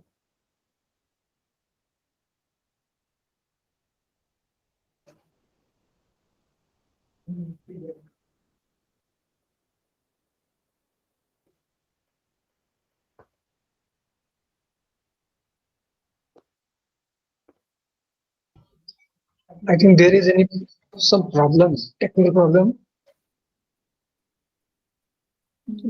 We may go for next one. Please, Shradashri, announce the left participant's name. So I have called out once. Let me call out once again. This is for the final time that I would be calling out the names of participants who have not presented. Anupam Borgohain, Arpita De, Golab Pangin, and Rubjuti Duori. Dr. Saptarshi Paul, Kanchana Das. I don't think any of them are present, sir. So this is the last presentation that we have, the last paper. Himani Medhi, kindly proceed with the presentation.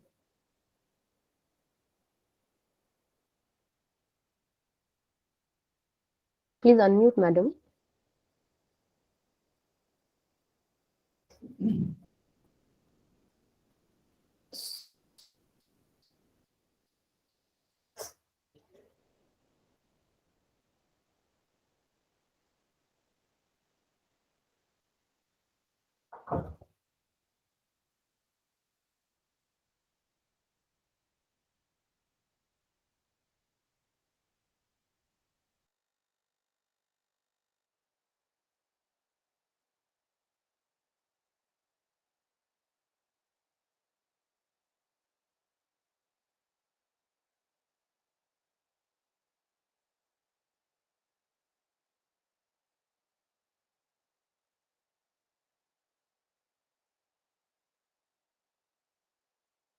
Hello, ma'am.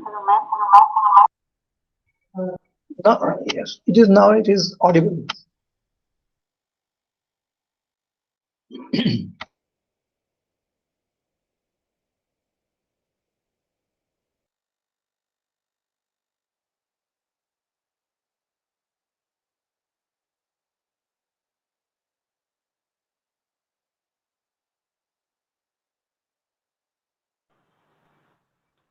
Is it audible now, sir?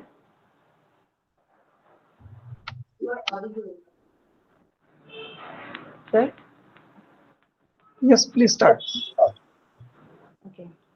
So my name is Dr. Himani Medi. I am going to present on the topic ICT-enabled teaching learning approach, a boon for effective management of classroom ecosystem. So before that, we have already know about what is conventional method. Conventional method, which has the characteristics laid out over here. We are already know about the conventional method. It is only for learning from memorization. Learning is abstract. Learning is theoretical. Teacher decides the course of learning. Then interaction among students is less. Good behavior based on extrinsic motivation. Then these are the conventional method strategies. Seat work, student learn through listening and observing, lecture method, discussion method, and memorization. So these are the advantages and disadvantages of conventional method. So we are already know about that, and I just moving on to my next slide. Non-conventional method or the modern teaching learning approach. Modern teaching learning approach, commonly known as the innovative modern teaching method that involves the use of technology, animation, special effects, and are generally learner, self-directed, and interactive in nature. The information and communication technology has made many inventions in the field of teaching and also made a drastic change from the old paradigm of teaching and learning methods, and the demand has increased with emerging of COVID-19 pandemic. The modern teaching method is effective because the learner learns through sociable, interactive environment and becomes independent learner, and this is the reference where I have gone through. Then these are the non-conventional method teaching method approaches: flipped classroom projects, then computer-assisted method of teaching, peer-assisted learning, problem-based learning, then team-based learning, and small group discussion learning. Here in this presentation, I am going to mainly focus on the computer-assisted method of teaching, where specifically some tools I am going to be discussed.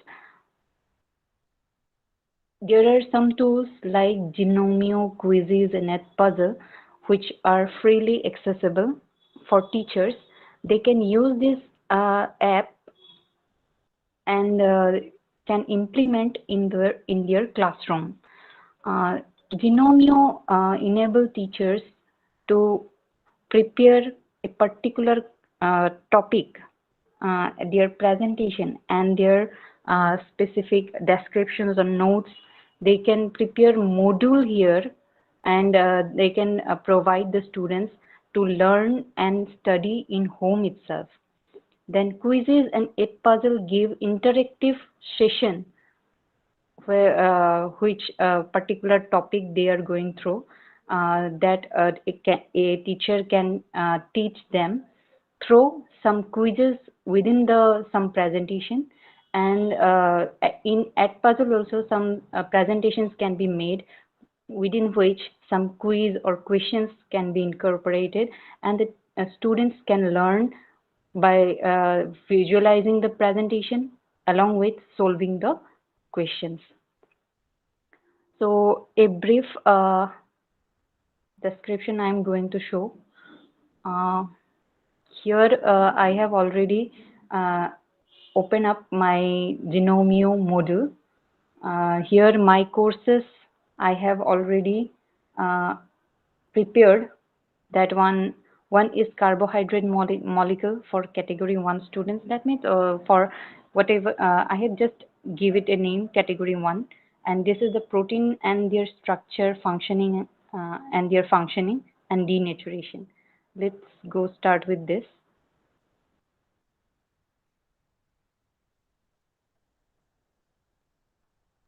Here I have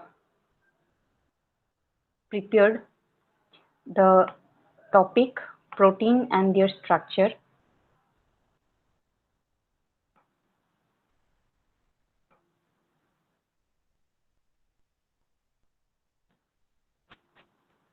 Here the topic name is protein, their structure, functioning and importance. Here I have divided this topic into some small lessons.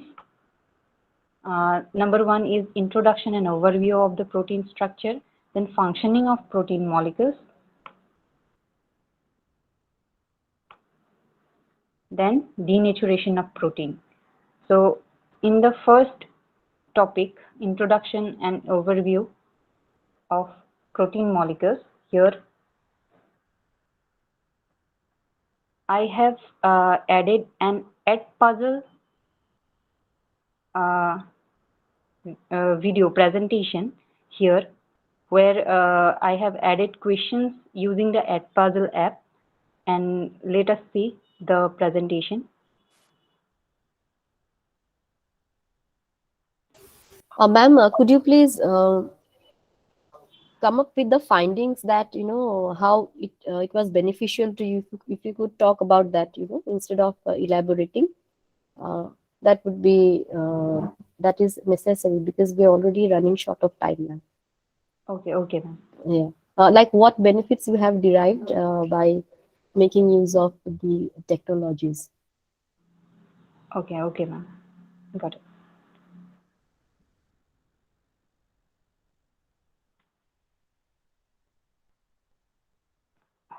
Sorry.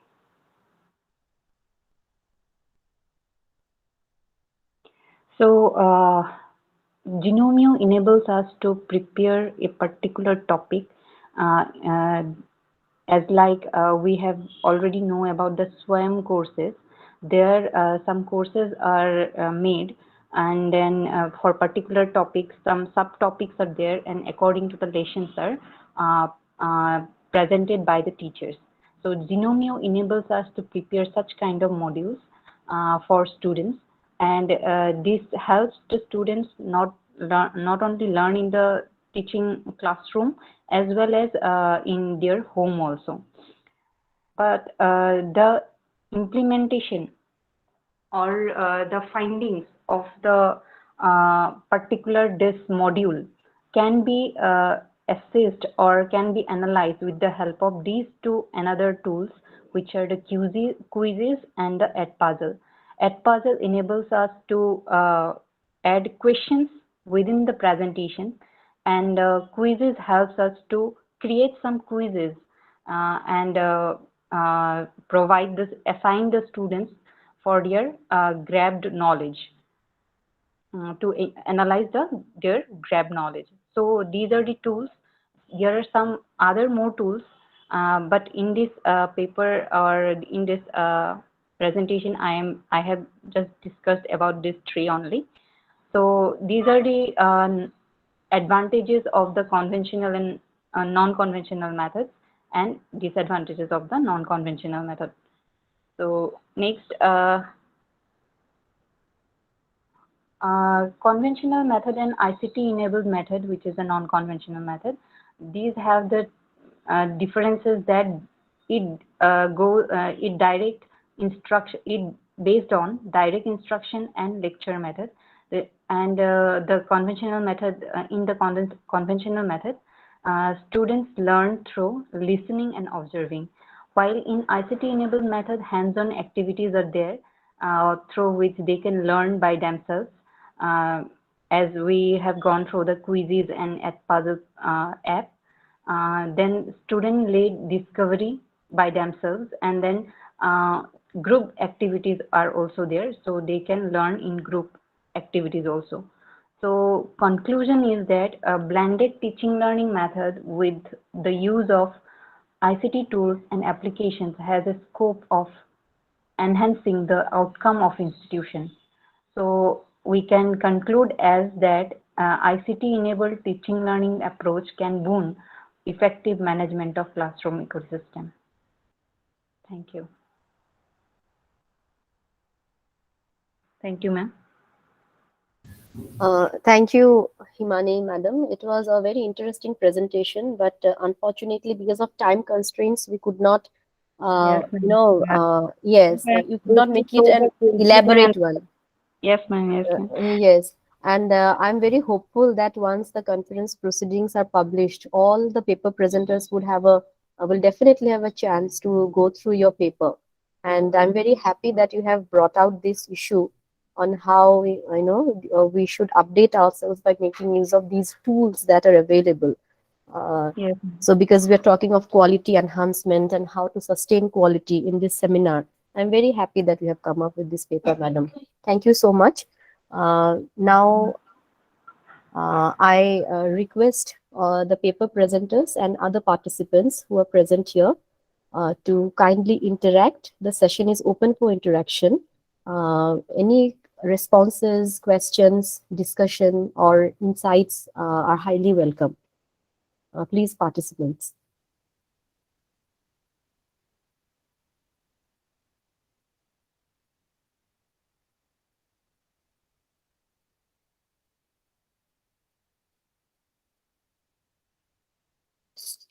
আপনি কিছু বলবেন? আপনি কিছু বলবেন? Okay, if there are no questions, I just had an observation, or rather a response, after listening to all the papers. This issue was raised by many presenters. Madam Jumi Kolita had raised it, Priya Mundra had raised it, Madam Ritu Sarkar, Pramod Roy, sir, that all of them were talking of this digital divide. And we know that the NEP 2020 is a vision document, and we are the implementers. So as a frontline educator, it is my duty, it is your duty, it is a duty of every one of us to implement the vision that is included in NEP 2020. So one problem that I have faced, and I think that most of us, all of us who are here might have faced, must have faced rather, is that because it is a vision document, what implementation strategies are being adopted to lessen this digital divide? Because in times of pandemic, when we were forced to kind of shift to the online mode, I have nothing against the online mode, it is the need of the hour. But when we had to shift to the online mode, we saw that all the students could not derive equal benefits out of it because of the problems in their location, their geographic locations. Students who were in remote places could not have access to that. Some did not have smartphones. So until the economic divide is lessened, erased, effaced, it is not possible to remove this digital divide as well. On one hand, again, so what is the way forward? What strategies should we be adopting and adapting, as well as our resource person had also said in his lecture? So how do we move beyond this issue to make education more inclusive rather than exclusive? So this is a point, this is an issue that I was thinking about after listening to all the papers. So anyone, any participant who might be interested in responding to this can respond. I would be happy to have a dialogue from your side as well. One feedback form is also circulated. Please fill up the feedback form.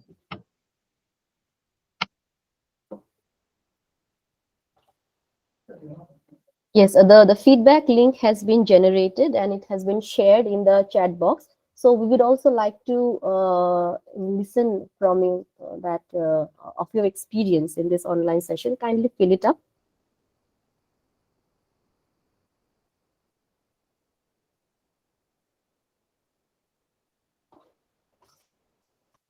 Okay, if there are no more responses, no more questions, would like to wind up the session with due permission from the chairperson. We had a very engaging session. All the papers were very resourceful. The participation was very good. There was a lot of meaningful ideas getting generated, and there was a lot of takeaway from this session. The presentations were interesting, but as all good things come to an end, so must this session. I would like to formally thank the chairperson and the resource person of this session for having led the talks in such a vibrant and engaging manner. Thank you, Kushre sir, and thank you so very much, Dr. Krishan Kant Gupta ji, though he informed me that he had to get engaged in some urgent meeting. So at present, he is not here logged in. And hearty thanks to all the participants. It is your participation that has made possible this online session here. I once again thank you all, and we hope to meet you all again in near future. Moregaon College would be very happy to collaborate and cooperate with your esteemed institutions in matters of academic interest. Thank you again, and wish you all the best of health and academic prosperity. Thank you so much. And one request to all the paper presenters who have presented it online, please do not leave the WhatsApp group until and unless we have received your certificates. How the certificates would be sent and what we would do about it, we will communicate to you in the WhatsApp group. So till then, do not leave the group. It's a request from our side, because otherwise it would be difficult for us to kind of communicate with you.